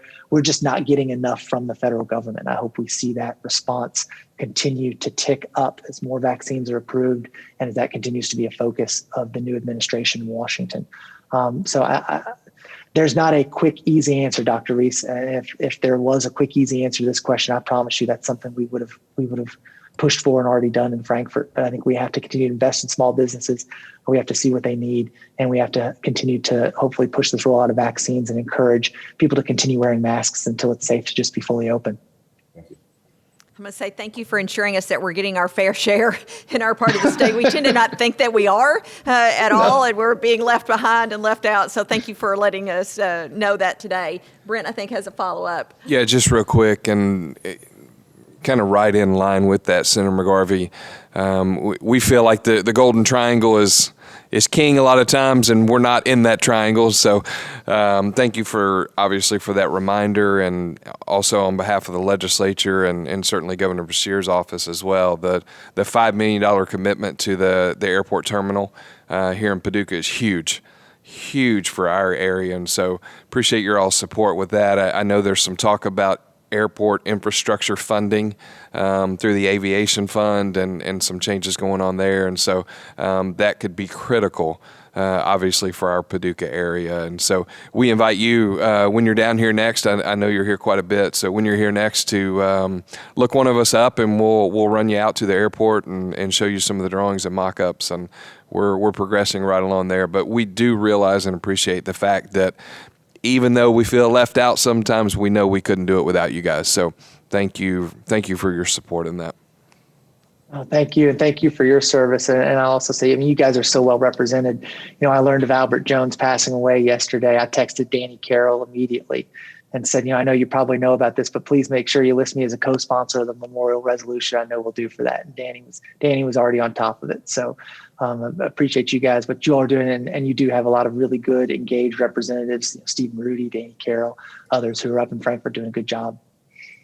So thank you very much. We appreciate you joining us today. It's always good to hear from someone from another part of the state. Louisville is very important. If you're successful in Louisville, then it helps our part of the state as well. So thank you so much for your service. Be careful driving to Frankfort this afternoon, and we hope to see you sometime soon. Thank you all so much. Thank you. He's talked a lot, and we've had that conversation about contacting our legislators. So I'm just going to go ahead and put a slide up that has our local legislators on it with their email address. In case any of you are wanting to reach out to them today, these are our local legislators. They all represent part or all of McCracken County. Of course, Senator Danny Carroll, Representative Randy Bridges, Representative Chris Freeland, Representative Richard Heath, and Representative Stephen Rudy. Those three, Freeland, Heath, and Rudy, represent parts of McCracken County, and of course, Representative Bridges represents all of Paducah and a large part of McCracken County as well. I've been waiting on a text from Senator Carroll whether or not he was going to be able to join us. Right now he's tied up in the Judiciary Committee, and if he leaves that committee meeting, they lose their quorum. So he's not going to be able to join us right now. We may bring him in a little bit later this afternoon. So in the past, we've talked about going to Frankfort and when we've been there in the past. And yesterday, when I was trying to decide if we could go ahead with this, I actually said to some people, I think planning a bus trip and a barbecue dinner for 400 people might have been easier than trying to pull a virtual event together 2 or 3 times removed from that. So last year, I think they had a picture up then of our bus trip when we left last year. On February 13th last year, we had a great day in Frankfort. We had a busload that left here at 6 o'clock and traveled to Frankfort. We had multiple meetings there. We wanted to say specifically with John McConnell from Murray, who's now serving in the governor's administration over boards and appointments. And, we are always looking for more people from our community that would be willing to serve on a state board. So if you are, please apply and please let us know. We'll be happy to connect you with that. John McConnell was in that picture. Jeff Taylor, who's with the Economic Development Cabinet, was in that picture. We met with him last year when he talked about all the things that we are doing right in our area for economic development. And he spoke at our December breakfast on that topic as well.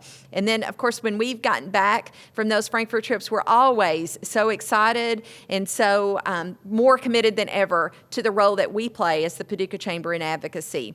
So it looks like Senator Carroll will not be able to join us right now, and we had a break built in. So you're able to take about a 30-minute break. We'll be back at 11 o'clock Central Time, and Representative Rudy will be joining us, and we plan to talk about all things money. He has been chairman of A&R and has now moved into the Majority House Floor Leader. So we look forward to hearing from Representative Rudy, and we'll see you back here at 11 o'clock. Thank you for joining us.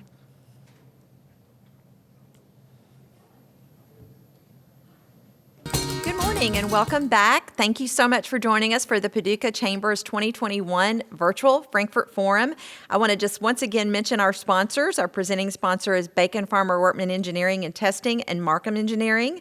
And our other sponsors include CSI, Denton Law Firm, HDR Engineering, Jim Smith Contracting, Swift & Staley, and U.S. Bank.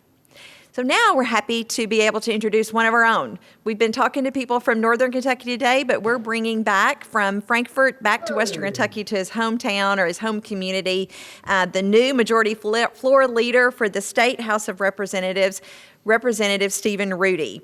He represents the 1st District, which includes Ballard, Carlisle, Hickman, and Fulton counties, and a portion of McCracken County. So welcome, Representative Rudy. Thank you for joining us this morning. Thank you. Good to be with you as always. Hate that it's in this format. I usually love it when you guys come up here and I get to see folks from home, but that is not possible this year. And, if we weren't in the middle of a pandemic, you might not have been able to make it because of ice. So this is going to work out just fine. Office. It looks like that's a new office for you, right? No, it's the same one. When we got elected to leadership, I made the rest of the leadership move down here because I told them I wasn't going to give up the best office in the ambulance. Well, that's a very nice office, so we're enjoying seeing it today. We're going to let you just begin with telling us about the parties that you're working with and what you're seeing in Frankfort right now. As you know, we would be up there today, yes, of course, and you know what our priorities are. We shared those with you in December. We've shared them today with our crowd, and we have them on our website and everywhere else that we can talk about with our 4 main ones, and then we have a lot of other things that we're very interested in as well. But how about you start today, and then we'll go to Q&A after that. Sure. Well, we are almost halfway through the 30-day session. We've got several issues that are out there. Over 500 House bills have been filed, and we will not get to 500 bills this year. And it's really in the short session not supposed to be that way. We're supposed to be dealing with things that we would normally just get us through. When we passed annual sessions, it was to avoid special sessions. Well before I got here, the Constitution was amended to allow that. And really, the short session has turned into a whirlwind, and we're trying to slow down the pace of those things. But we are still moving some important priority bills that are important to the citizens and the taxpayers of Kentucky. One in particular that's already passed the House, one that's been out there, a major issue for several years, and most people know about it, is pensions. We passed TRS, which is the Teachers Retirement System pension reform, through the House last week. It only deals with new hires. It does not make any changes to anybody that's in the system. That's down in the Senate right now, and they're looking at that matter. The most important thing that we'll do this year is passing the second year of the biennial budget. Last year, we only passed a one-year budget, even though we're constitutionally mandated to pass a two-year budget. But we were in the middle of a pandemic, and we didn't know what the receipts would be. We didn't know what the numbers were. We were basing it off of a forecast that happened prior to us even knowing what, or have any of us had ever heard of COVID-19. Revenue forecast at that point. We knew with unemployment doing what happened once the pandemic started, and literally the House version of the budget last year passed before a single positive case in the Commonwealth had taken place. So all this happened about the same time. We had not heard the CARES Act at that point, and everything was fluid. So we decided to just base our budget on a one-year budget with the worst number that we had, which was the negative forecast. And we knew we would have a more clear picture when we got back up here in January. I think we will continue down this path of a continuation type budget. Now, the same economists have given us a pretty good number to budget to, a healthy number. But at the end of the day, they also recognized that it was just a guess. They did not know what the economy was going to look like. Yesterday, January receipts came out. They were record receipts for the month of January for the General Fund, the Commonwealth of Kentucky. That's good news, but we also have to be realistic that a lot of this is inflated dollars because of the federal government pumping a lot of money into the economy. Is there going to be a bubble or not? I think the House and the Senate agree more with the approach of doing a continuation budget with necessary modifications. And some of those necessary modifications that we continue to look at and discuss are things that go into your priorities, Sandra. Things like unemployment insurance fund. We're going to be moving a bill dealing with that in the actually came through committee today through the Economic Development and Workforce Investment Committee. So that bill will be moving through the whole House next Tuesday or Wednesday when we get back up here. And then we'll send that down there to the Senate to begin those dialogues. But most of it is going to be dealing with how much money do we put into UI to shore up the trust. We also are going to be looking at and considering broadband investment. Now is the time to definitely be doing broadband, particularly in rural areas. Meetings like this can't go on across the state because some places are simply underserved, and the need is really great for that. The first part of the session, in January, we dealt with a lot of bills dealing with oversight of the executive branch. Some people have called it a power grab by the legislature, but I said it to you guys in December. It's not about a power grab. We are the policymaking branch of government. It is our duty to see that the policies are set, and it's the executive branch's duty to carry out the policies of the policymaking branch. We want to give any governor the flexibility to operate during an emergency, but the fact of the matter is those emergency powers granted to him by previous General Assemblies never envisioned a 12-month pandemic. They envisioned things like an ice storm in 2009, an earthquake that we could possibly have at any time, not a 12, 13, maybe 24-month pandemic that would give one person sole control of all the policies in the Commonwealth of Kentucky. But the session's going good. We've got a pretty heated debate that'll probably occur today on the House floor with the issue of historic horse racing. But we will proceed as well. We deal with tough issues every session, and I fully anticipate that this is another one that we'll be able to move forward with and be able to move on with the rest of the session and get the things done that we have to get done. Be glad to spend any time with you on questions, specifics that you want. I will try to shed the light on it, but I'll open it up to you guys and see what you want. Okay, well, thank you. I just mentioned joining me here up at the front of our room. We have a few people in the room today with our sponsors. I have Brent Hausman, who you know, and you served with him in the General Assembly. He's the vice chair of the chamber and vice chair of our business advocacy. And then Craig Guess with us, who is representing Bacon Farmer Workman Engineering, our presenting sponsor. And then we'll be bringing in Dr. Anton Reese. I believe he's going to join us. He's the chair of the chamber board. There are two things I'm going to just say I want to expand on, and then I'm going to turn it over to them too, the unemployment insurance for one, but that historical horse racing issue. I guess we talked with Senator Thayer a little bit earlier about the possibility of anything with Paducah being included in that, if there was any way that might happen. I know we don't have Bluegrass Downs anymore, but we do have Carson Park where there hasn't been that kind of betting, but there has been some harness racing there in the past. So is that even a possibility? Is it a possibility?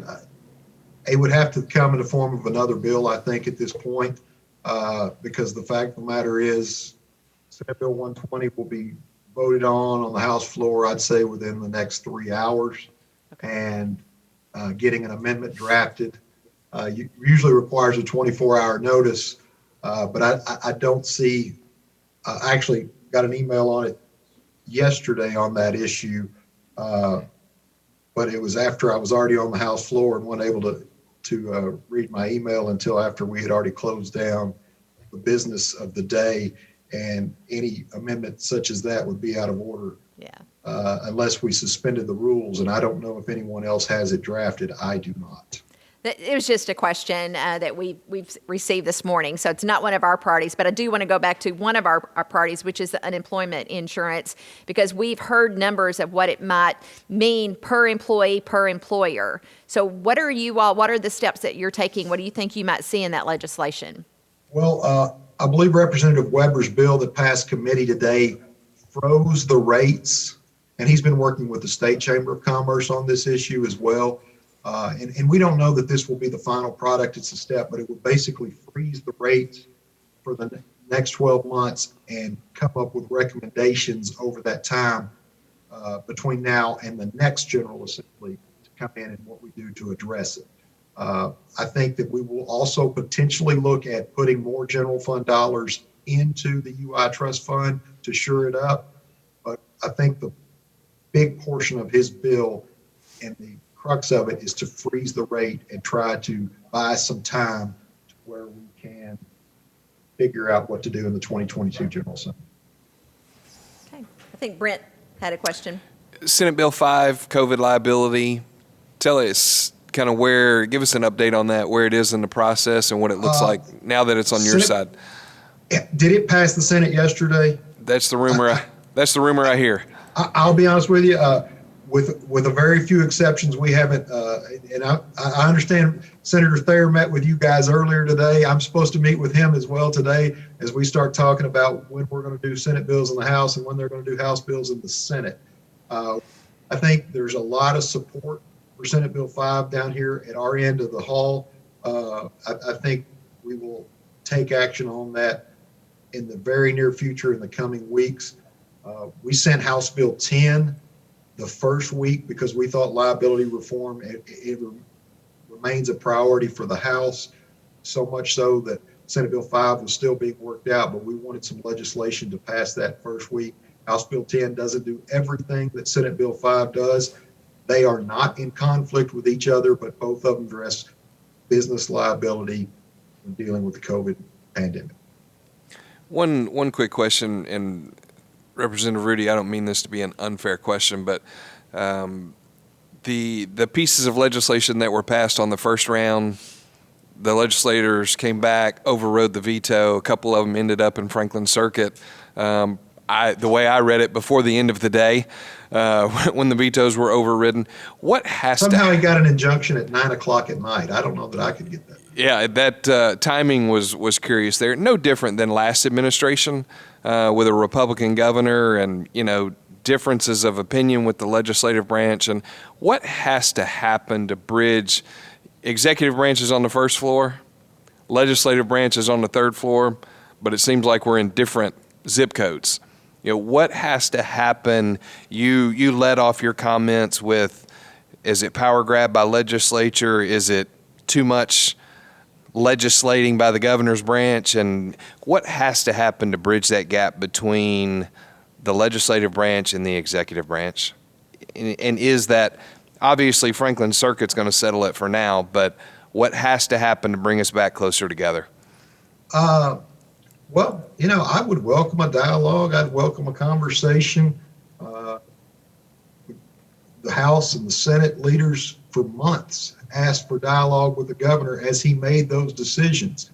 What is it, during those executive orders that he constantly did without any weigh-in from the policymaking branch, the leaders of the policymaking branch of the government. I mean, I think it's just a difference in philosophy. And a Democrat governor, Republican governor, I think the legislative branch is the legislative branch. We overrode, Brent, when you were here, in my first 12 years in the General Assembly, we overrode one gubernatorial veto, one. And there were plenty of gubernatorial vetoes, but that was with a Democrat-controlled House and a Republican-controlled Senate. So the Republican Senate would back up the Republican governors, the Democrat House would back up the Democrat governors. But now we went to all Republicans in control of both chambers over here. And actually that happened under a Republican governor administration. We overrode more of his vetoes in one day than I had done in 12 years. Sure. It's just basically the argument of the balance of powers. And I will always say there are not three co-equal branches of government. The legislative branch is the most powerful branch. We are the ones that set the policy, and we are the most powerful because it's our forefathers set it up that way because that power is designed to be spread across 138 individually elected representatives and senators, and not one governor or one executive. It is supposed to be that way. And there will always be that friction between the executive and the legislative branch, and the judicial branch will often settle those arguments and disputes. I think that's the one thing we all agree on. Many times we don't like the judicial branch. We can typically, sometimes the governor and us will agree with that on that. But no, they play a very important role as well. But I think, there's always going to be friction in government, regardless of partisan politics or just balance of powers. But that's okay. We live in a country with a different set of ideas from different people. And I'd rather it be that where we have to work to compromise than just have tyranny and a dictatorship. Stephen, Representative Rudy, Dr. Reese has joined us on the screen now. I guess you can see him, our good friend, president of the community college. Dr. Reese, do you have a question? Yes, good morning, Representative Rudy. Congratulations on your appointment. And always thanks for your support of higher education and in particular WKCTC. I was pleased to hear you mention, because my question is in the infrastructure. One portion of that did involve Wi-Fi and broadband. As you know, in many of our rural areas, including our district, access is a challenge for us to provide online delivery of education. So I don't know if you had a sense in terms of like timeline and what that would look like, because I think previous efforts for online was staggered more towards the east and not as much as the west. Is the first part of my question. So the broadband, last year the General Assembly, Representative Pratt passed a bill that dealt with building the last mile broadband and set up an account where we could receive federal funds, and if we were able to put some state money in it too, to create a cost share program for building last mile broadband. And it was tailored so that it would particularly go to underserved areas, not just Louisville getting faster before Wycliffe gets anything type of thing. And so Representative Pratt ran that bill last year. It passed. We're looking at potentially putting some funding in that. The governor is looking at putting had talked about putting some CARES Act funds into that as well. In his budget request, which, back to Brent's question, what are we going to do to let the executive have their say? We accepted their budget recommendations. And in his budget recommendation, he recommended $50 million general fund dollars going to that broadband account to start deploying that last mile infrastructure. Now, there is a bill that has been filed that would take that Office of Innovation from the Department of Local Government, where it was housed last year, and move it over to the Department of Agriculture. Commissioner Quarles is very interested in that legislation. He says most of the federal dollars that come down in broadband come through USDA. He feels that he has a good working relationship with the USDA folks, and he thinks he can better serve rural Kentucky with that. But I don't think it's just about rural Kentucky, because if you look at the west side of Louisville, you would think Louisville would have any issues with broadband, but in the west side of Louisville is pretty underserved as well. So, we'll have those discussions. I think there will be an investment in broadband this General Assembly, but I do not know. I can see a couple paths forward of where that money will go and who would be in charge of deploying it. Those decisions will be made. And then I think we will decide how much money to invest in that. Thank you. And the second part of my infrastructure question, as you know very well, transportation obviously is key for us, our economic development, growing small and existing, and recruiting businesses. As part of the continuation budget, could you give us a sense in terms of where transportation funding lies? Transportation funding has remained to be a topic. There's a strong coalition that is wanting us to increase the user fee or gas tax, if you will. So because of our Constitution dedicates the gasoline tax to the road plan. So we will continue to have those conversations. There's a lot of interest in addressing the hybrid and electric car taxation, because they're driving up and down the roads and not paying any gas tax. Electric cars are not. So there's some talk of some user fees on those, as well as the possibility of moving things that are currently being paid with road fund dollars, like a significant portion of the state's police's budget is paid for with gas tax. And it's justifiable for doing so because they maintain safety and quality on the highways. So the courts have ruled the General Assembly could do that. But we're talking about millions of dollars there. If we could potentially move some of that state police funding from road fund funding to general fund funding, plus look at possibly making an increase to the gas tax, we could make some significant investments on road infrastructure in the Commonwealth of Kentucky. Now, there are a lot of political dynamics to that and a lot of moving parts. Some of my friends in the Senate are not very warm to increasing the gas tax at all, especially during a pandemic. But those conversations are ongoing, and I'm still holding out hope that we will. That said, my good friend Sal Santoro, has he been on yet, Sandra, or not? He's next. He's next. Well, ask him when he's going to file the bill, because I don't know when he's going to file the bill. It still hasn't been filed yet. We're going to. I can rest assured that will be one of our questions. Before we leave the topic of infrastructure, though, I do want to ask you about Berkeley Regional Airport.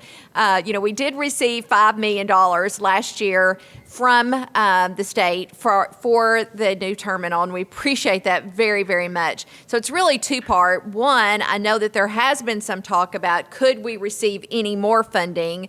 We do have a gap in where we are and what we need on the funding. And then there was also just the potential of some legislation talked about that for the aviation fund, part of that money would be divided between the 5 airports in Kentucky and Eastern Kentucky University's aviation program. So they would take half of it. And I don't think that legislation has been introduced either. I think it may have been held for later, but we're looking for all types of sources of funding for the airport. So can you fill us in on it? The infrastructure one, particularly with the jet air fuel thing. Yes. I think that they were working on that. They continue to work on it. There may have been some bumps in the road. They may have run into some turbulence, I guess would be more appropriate with for this one. Good pun. But they, from the last I heard, they're continuing to work on it. If they get something before the last day to file bills, which is now Tuesday, they may drop something, but I don't know if it's going to have enough steam to get across the finish line. So I think it may be a topic that we discuss during the interim.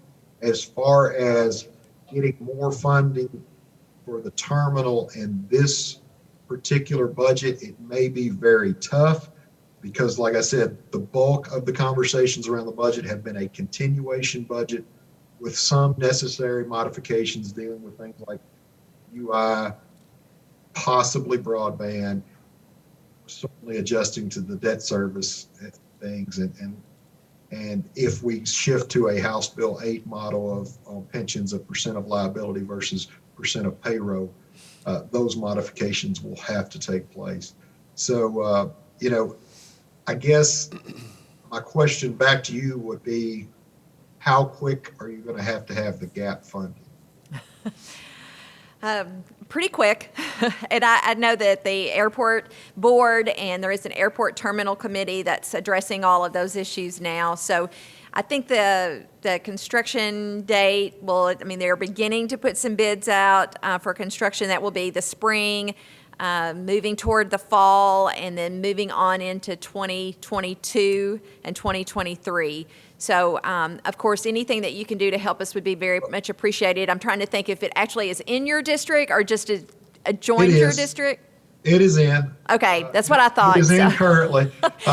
And of course, of all legislators, you have the counties that surround it. So what I would like to do is let's talk. If we don't get it done this time, and we can make a shot at it, but I got to be realistic too. If we don't get it done by the end of this session, which is March 30th, we can make a modification to the budget in January 2022 when we come up here. We will also be making a modification to the current year appropriations and then building the next 2-year budget as well. So I think if we can hold off for another year on the gap funding, we would have a better shot then. If not, I don't know how. I'll have to really think and get creative, sucking up to the A&R chairman who is really mad at me for giving him that job right now. Okay. Well, Jay Matheny, who's the chair of the Berkeley Regional Airport Board, is in the room today as one of our sponsors with the Denton Law Firm. So I saw him taking notes while we were writing that. So we hear you, and we'll be following up with you. That additional part that hasn't been introduced about the aviation fund, that would be very beneficial to Berkeley Regional Airport. And we appreciate the fact that we were included. All 5 commercial airports in Kentucky were included for a guaranteed funding that would be used for operations. So we appreciate that and hope that if it sounds like it's not going to be introduced this session, that we can get that in 2022. Did you say that the deadline for filing bills, has that been changed from today to Tuesday? Yes. So we have a little bit more time to talk to Representative Santoro and give him, he doesn't have to race to the floor this afternoon.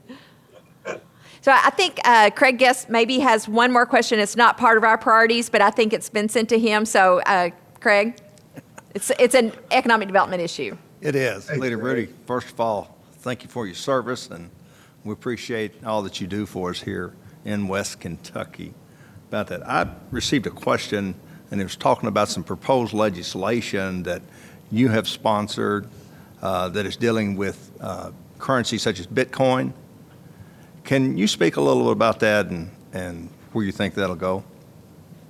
Well, that's another one that me and the A&R chairman are arguing about right now. I got approached last year dealing with the cryptocurrency, Bitcoin, blockchain manufacturing issue. Did not realize this, but we've all heard of Bitcoin, and Brent Hausman probably knows nothing about it, even though he's a financial advisor, but I would say he probably knows more about it than anybody else that I know. it is an interesting new technology that's cutting edge. And these blockchains are use a lot of electricity in doing these supercomputers. Anyway, I don't understand how it all works, but I do know this. There was a steel mill in Marshall County that closed, that Core Scientific, the largest blockchain manufacturer in the United States, now owns. And they are using more electricity in Marshall County at that blockchain facility than was ever being used when that steel mill was at full capacity. It blew my mind. And actually, when they bought that, they were coming in and looking at the electric rates, and steel mills and coal mine, a lot of those high power, high infrastructure things have a different tax rate for their manufacturing. I think tollers, it became an issue years ago with the aluminum smelters came offline, and everybody on Jackson Purchase and that was Big River's biggest customer, I understand. And when they went offline, that's what caused the rates to go up. So what this blockchain group has asked for is to be treated like other manufacturers, but our laws, when written, had never contemplated or known about blockchains, kind of like we've never known about pandemics, COVID-19 when we passed emergency orders. So this bill would just allow them the same electric rate abilities as other industries in the Commonwealth. Thank you. Thank you very much. That was some very interesting information as well. Hey, we're going to bring up this picture. We want you to look at it now. See if it, do you remember that? It seems like forever ago, but that's us last year for West Kentucky Thank You Night. We want to thank you. You joined us that night. We had about 400 people. That's the Paducah delegation for West Kentucky Thank You Night. Walker Hall even came to Frankfort and catered it. So I wish we could bring you some good West Kentucky, Paducah, Ballard County local area barbecue for tonight, but we can't do that. But we really want to thank you for joining us today and being with us, and thank you so much for your service. I know it's a long road from here to Frankfort. We all know that because we travel it some too, and we just really want to thank you for your service. If you have any closing comment? No, thank you. It's always good to see folks from home. I hope you have a great day. I hope the forum works out this way. And hopefully next year we can do this in person and I can be enjoying barbecue that's really good for one night a year. Yeah, we do West Kentucky Thank You Night every other year, so we skipped this year. We'll be back up there for it next year. And exactly. Thank you all so much. Thank you. We really appreciate your time. Bye-bye. All right. Well, you've just heard us talking about infrastructure and infrastructure investment, which is a top priority of the Paducah Chamber. So it's also not only a priority for us, but investing in infrastructure is critical to our economic recovery.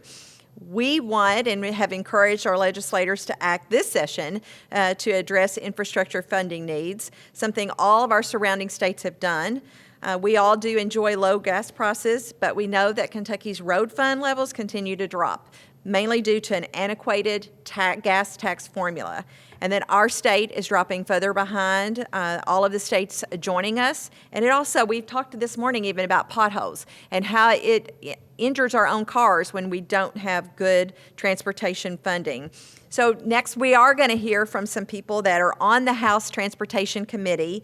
I understand Representative Ken Upchurch, who's the chairman, is running just a little bit late, tied up in a committee meeting, but we're going to go ahead and I'm going to introduce him. He represents Kentuckians in the 52nd District in McCreary and Wayne County and part of Pulaski County.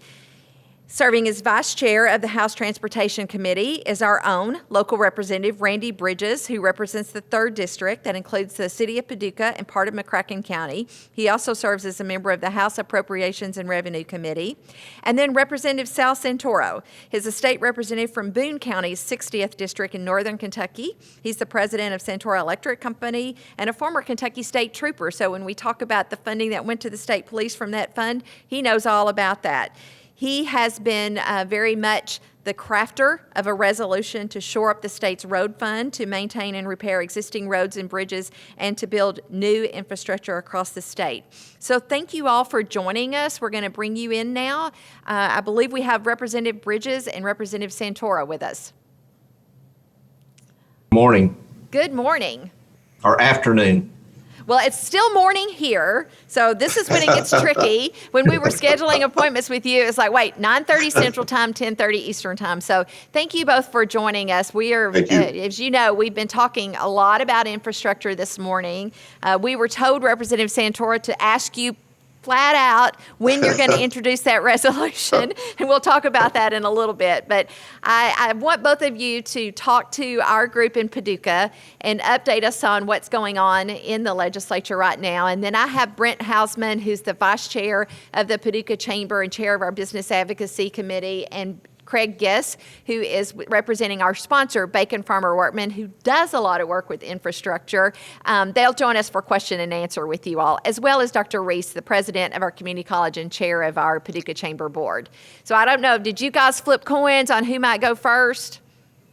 Well, what I say, it's his country, and let Representative Bridges go first, because I don't have any votes down there, but I want your people to support what I want to do. So Representative Bridges, take it, bud. All right.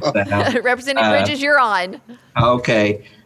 Sandra, good to see you in the chamber. Dr. Reese, Brent, and Craig. I know each of you, and you're dear friends of mine, and I appreciate your work down there.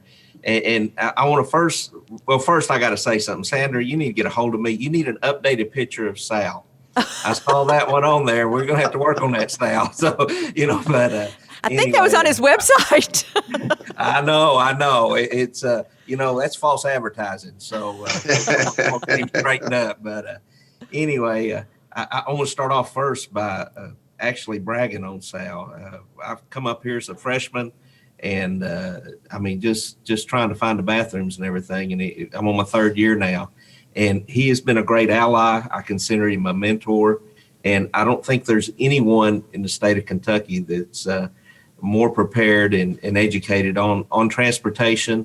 He and Representative Upchurch too, but Sal sits on the budget part of that, and just if you have a question, I can go to him, and he can whip it out on his he'll pull up something, papers out of his desk, put it on the counter, and he's got the numbers and go right to them. And Sal, I do appreciate you for that.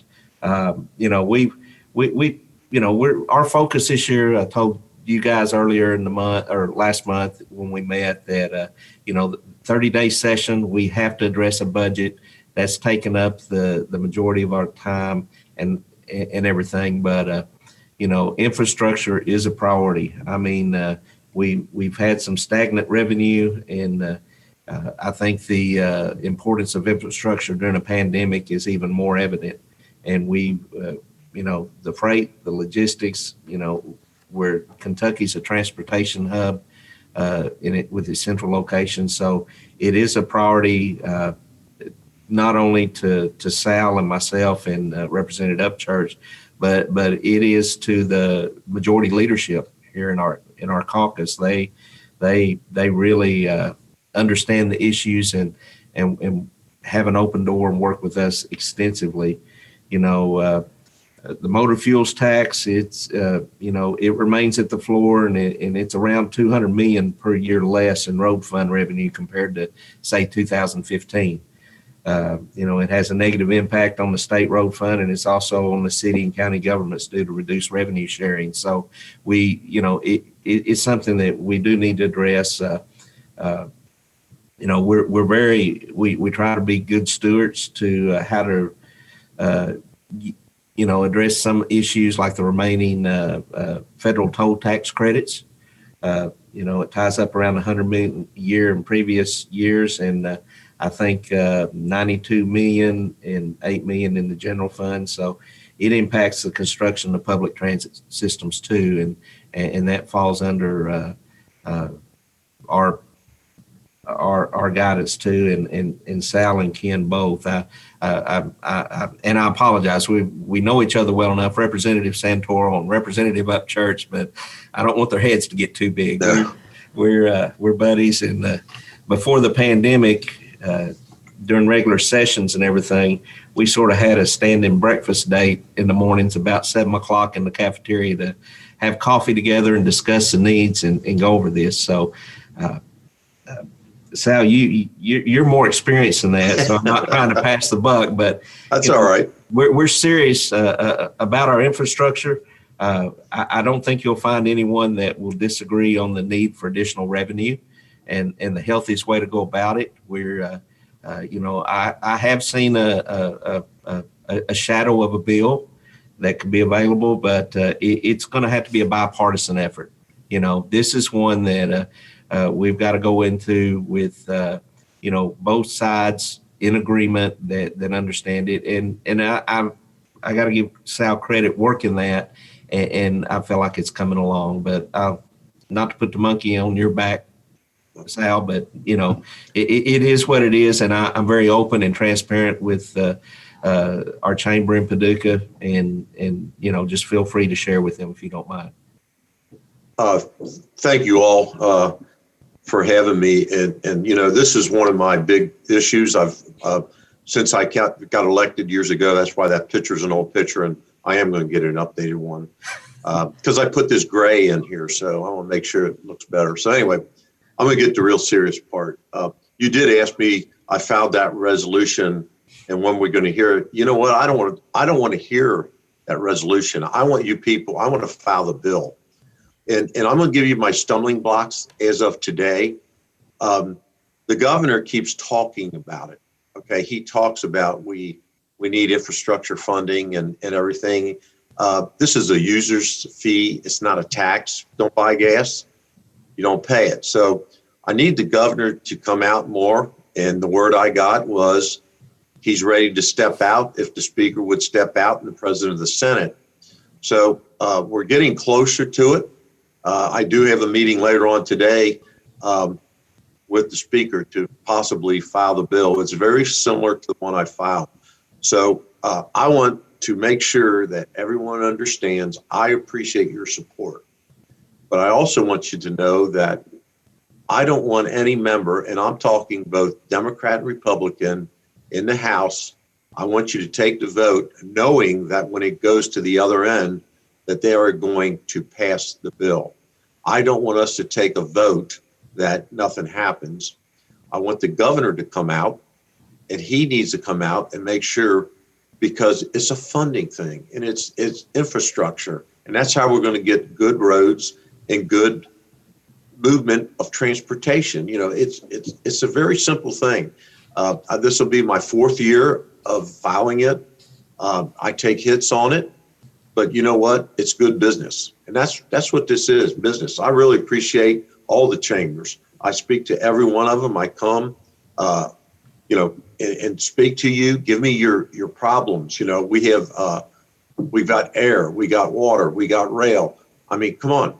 We've got this interstate system and these parkways that we need to fix. I just heard you say potholes.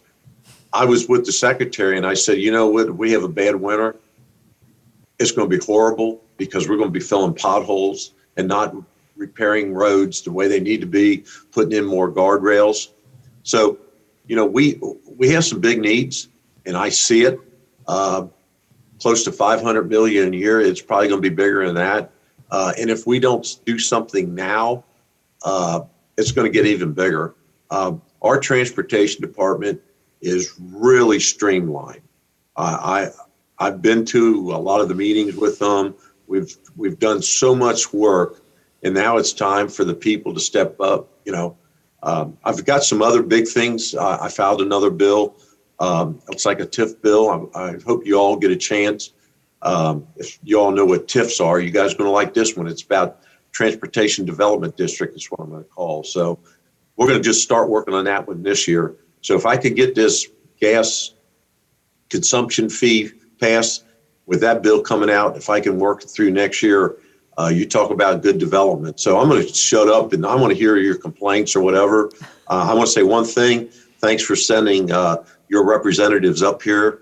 Both, they are great to work with. They really do. These guys are on it. And I appreciate the work and the support they give me on this. And I'm going to ask for it again. And please contact your senator and let them know that we need this bill.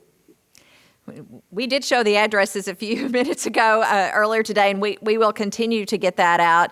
We've been a part of the Kentucky Infrastructure Coalition. I think in 3 days, I was on 3 big calls. You were on most of those calls as well, with statewide organizations that support this: the Kentucky Manufacturers Association, Kentucky Chamber, the Kentucky Association that I believe CAECO, and all of these see the need for it and are really helping to push for it, as well as chambers throughout the state of Kentucky. So if there are things that we need to be doing, please let us know. Part of that's been today, trying to talk to you about it. I did hear the deadline to file was Tuesday, so I guess we've got a little bit more time to do that. I know you mentioned the governor's support.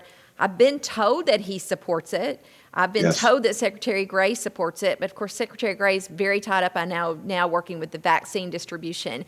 But we hear that, but it just still seems to be stalled. So I don't know what else we need to do, but please let us know, and I'm going to turn it over and let Brent Hausman, he looks like he has an important question. There we go. Representative Santoro, I wanted to thank you. You have spent time with our Business Advocacy Committee.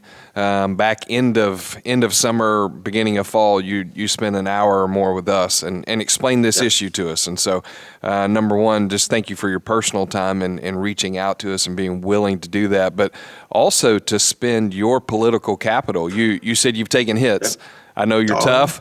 I know you still have your bulletproof vest on a lot of times, but I thank you for taking. A lot of representatives wouldn't take the challenge, and so we appreciate you doing that. I appreciate your investment in our representative, in Representative Bridges, and you and Representative Upchurch, and your work. I know we've had conversations offline and outside of this, and your all's importance and your view of Western Kentucky and recognizing Representative Bridges and naming him a vice chair on the Transportation Committee. And so I appreciate your work behind the scenes to help make that happen, both you and Representative Upchurch. You said a second ago, you need our support.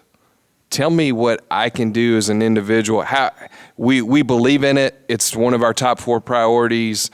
We've been working on it since the summer of last year. What can we do to help you? One good thing that could happen is your local officials, your county judge, your magistrates, your city council, your mayors, let them know that the fix is in the bill on the formula FIS. We changed that so the cities are going to come along and they're going to get a little bit bite of the apple a little bit bigger, let's say.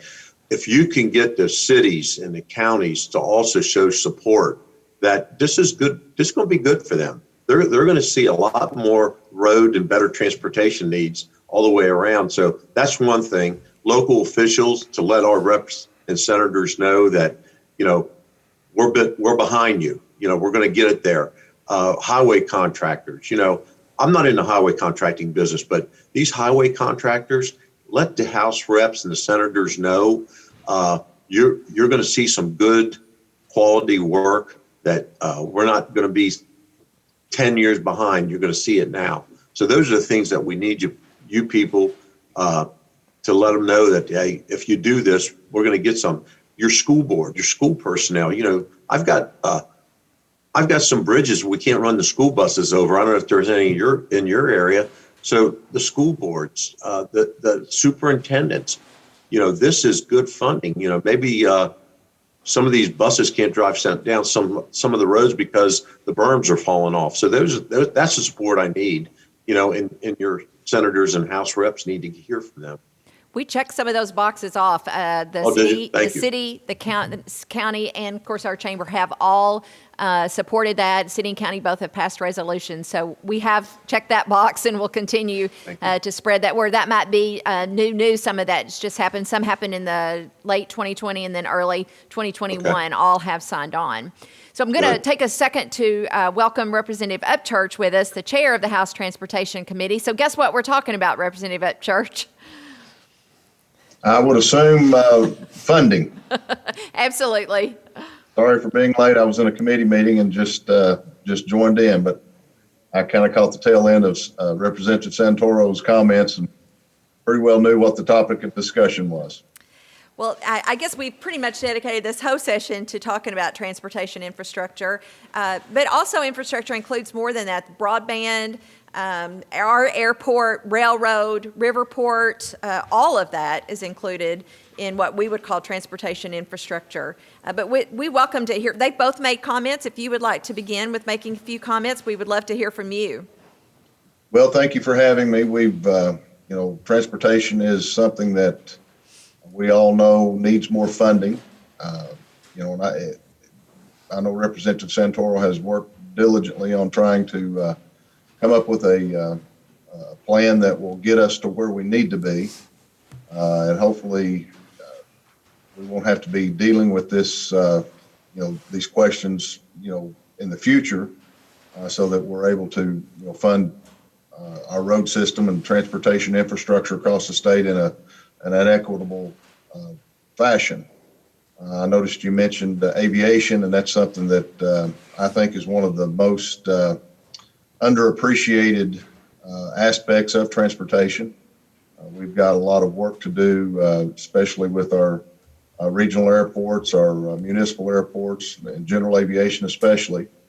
And that's something that I've got an interest in, but also with our roads across the state. That's something that we really have to be more competitive and having a better system because it will impact our economic development abilities.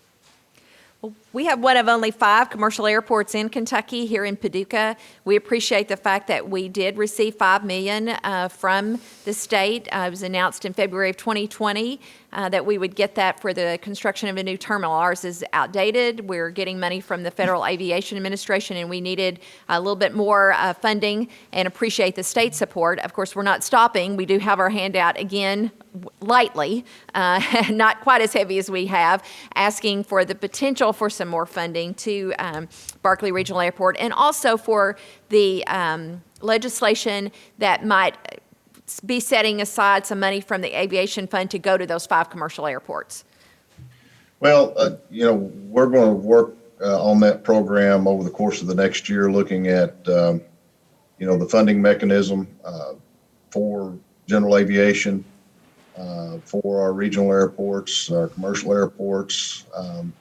One thing, because of aviation, I say it's underappreciated, maybe not the best word to use, but, there's a shortage of pilots nationwide.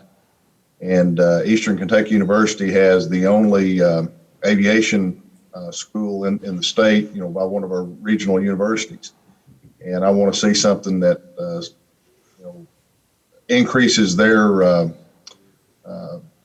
take on or their footprint, if you will, nationally, so that they're able to put out more pilots that will feed the primes, the UPS, the FedEx, all those. And so that's something that we want to take a look at over the course of the next year. I'm going to chime in. I know funding is always a problem, and it starts with the feds. And what I'm going to say is sometimes, and I mentioned that new bill I'm going to really work on next year, but partnership helps us a lot. And I know cities and counties are struggling. We got jail problems. I mean, I could name them all. But in anything in transportation, if you're all so fortunate that you could possibly partnership with us on any state projects or whatever, that would be very, very helpful. That means that your community really wants this project. We're going to go after build grants like we did in the past and infra grants in any way we can, because there's a big need.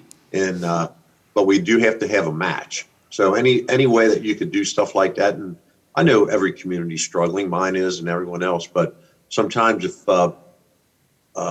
you get put a little aside and you can get some businesses that maybe could help with the city or county, there's a funding mechanism. Then, well, you're stepped up a plate. We'll do a memorandum agreement, and maybe we can get something going for you all. Absolutely. We did apply in 2019 and received a build grant, $10.4 million for our riverfront, which was a different project than a lot of the ones that build grants were approved, but it certainly includes a lot of infrastructure improvement. So yes, we utilize those and will continue to do that. It's, after you receive one, then you think, can we apply again the next year? When we had our DC flyback similar to this, we kind of asked that question and they said, absolutely. So we're not shy in our community to ask for state and federal funding and state and federal assistance. And so we will be applying for that again I'm sure for things that will help our community and our region. We do have Craig Guess. He represents Bacon Farmer Workman. I'm going to see if he has a question. Oh, absolutely. Thanks, Sandra. And thank you all for joining us today and taking time out. And I know all of you. I know one of you better than I know the others. I've known for a long time. So we're sorry about that.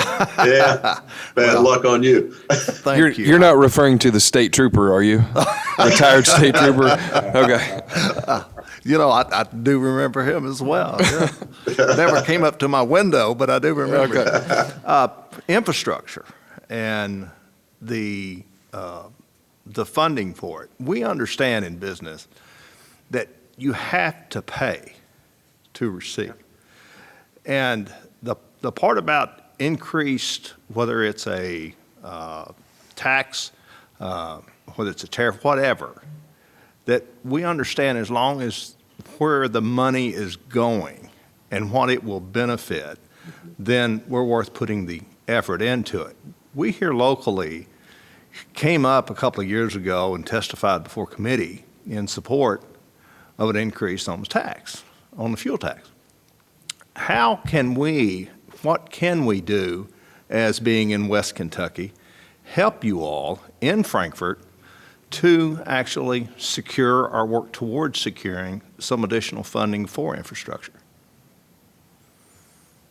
Well, like I just said previously about partnerships is one way. I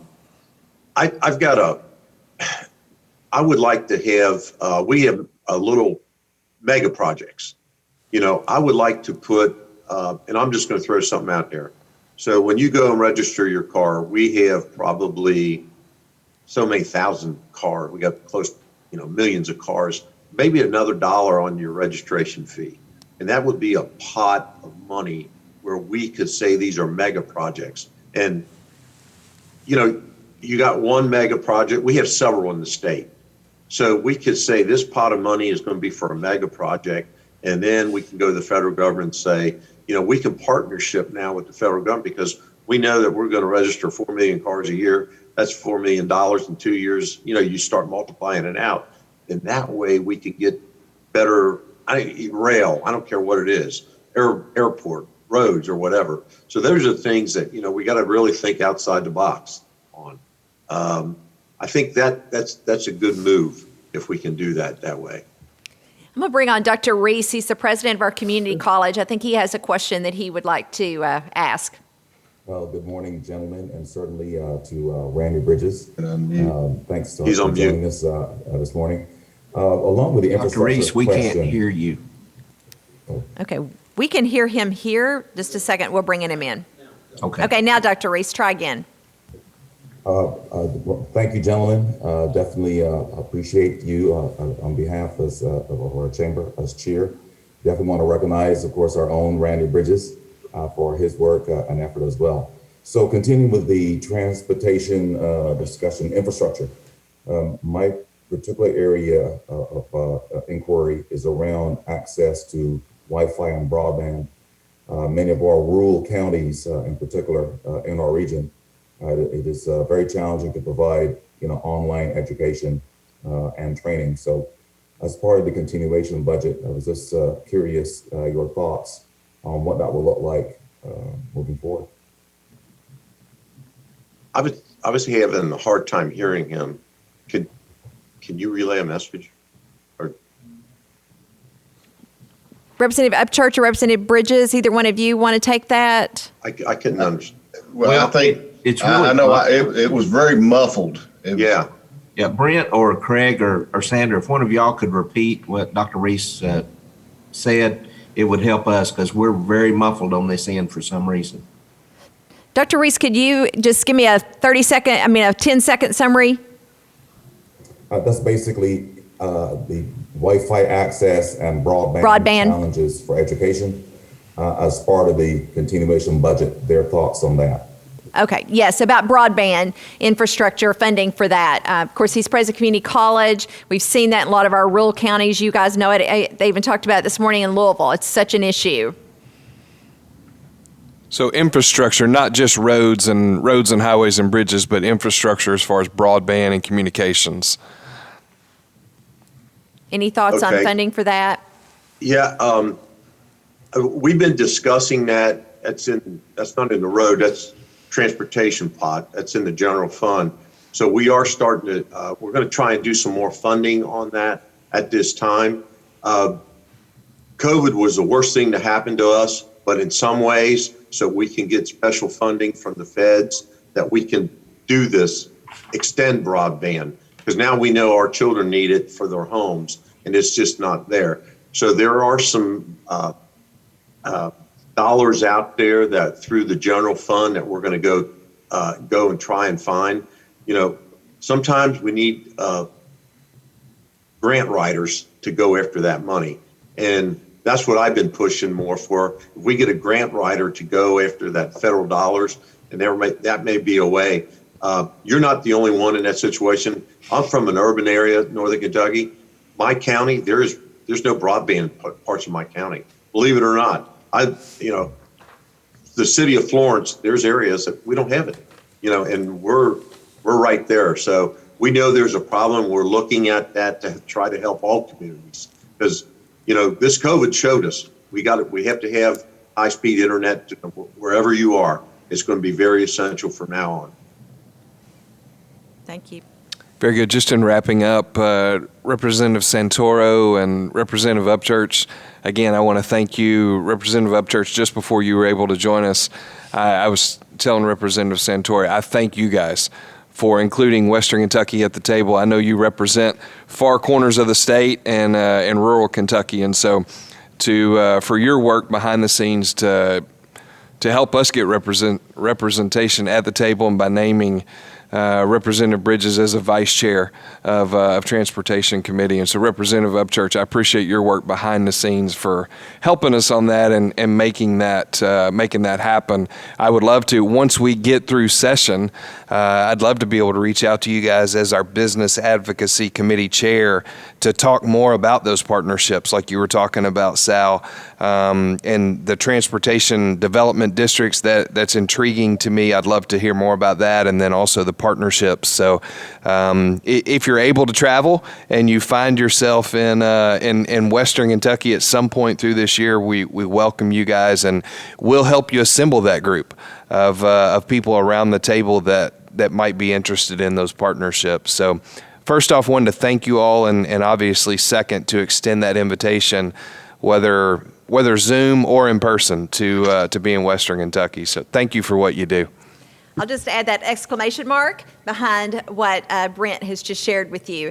I know that you get a lot of requests to talk to people from all over the state, and we appreciate very much that you did agree to speak with West Kentucky Today and with the Paducah Chamber. And you can tell your office assistants that I know I wore them out with trying to decide what we were going to do. I kind of said planning a bus trip at a 400 person barbecue dinner was almost easier, really, than planning this. So we appreciate the fact that you took the time to speak to West Kentucky. You know that we encourage the General Assembly to send a message to the business community that Kentucky is committed to safe and reliable roads, bridges, transit system, railways, airports, and river ports. by showing them the investment they deserve, because we believe better infrastructure will lead to better jobs, more economic development, more tourism, and better roads for our citizens. So we're with you. We appreciate your service in the General Assembly. You guys know how far Representative Bridges travels, because you've probably been down here to see. I don't know the distance that you two travel exactly, if it's quite as far, but maybe, probably not. I think he's got one of the furthest districts in, besides Representative Rudy, who's a little bit further away. But we appreciate your service and appreciate you joining us today. In closing, that House bill that I filed, the TIF bill, is House Bill 451. 451, I just introduced it, but we're going to work through it on the intercession, and then send me comments, because that is business friendly. It's not a mandate. It's going to be a good thing that we have. Other states have it, and it's just for development, man. So it'd be 451. Just start looking at it. Okay. Thank you very much for including me. I appreciate your support. Like I said, man, I need you guys on my back. Thank you for having us. And I noticed you mentioned putting on a barbecue down there, so I'm sure if you do that, maybe Transportation Committee might be able to have a meeting and get to catch up with Brent. I noticed I didn't recognize him. He's got a little salt and pepper in his hair there since I last saw him, so I wasn't sure exactly if that was him or not. I kind of noticed the same in your beard, sir. I knew you was going to come back with that. We'll be back in Frankfort next February for a West Kentucky Thank You Night, and we'll bring our own barbecue. We did last year from Walker Hall. We'll bring some more again next year. So thank you guys for joining us very much. We really appreciate it, and we'll see you soon. Thank you. We just did get a message confirmation from Senator Carroll that he has continued to be tied up in a committee meeting and will not be able to join us at this point. So we're going to take a lunch break, and we'll be back at 1 o'clock. So I want you to set your timer on your phone so that you won't be late. 1 o'clock Central Time, we will be back here to hear from the Secretary of Tourism, Heritage, and Culture, Mr. Secretary Berry. So please join us then. Thank you very much.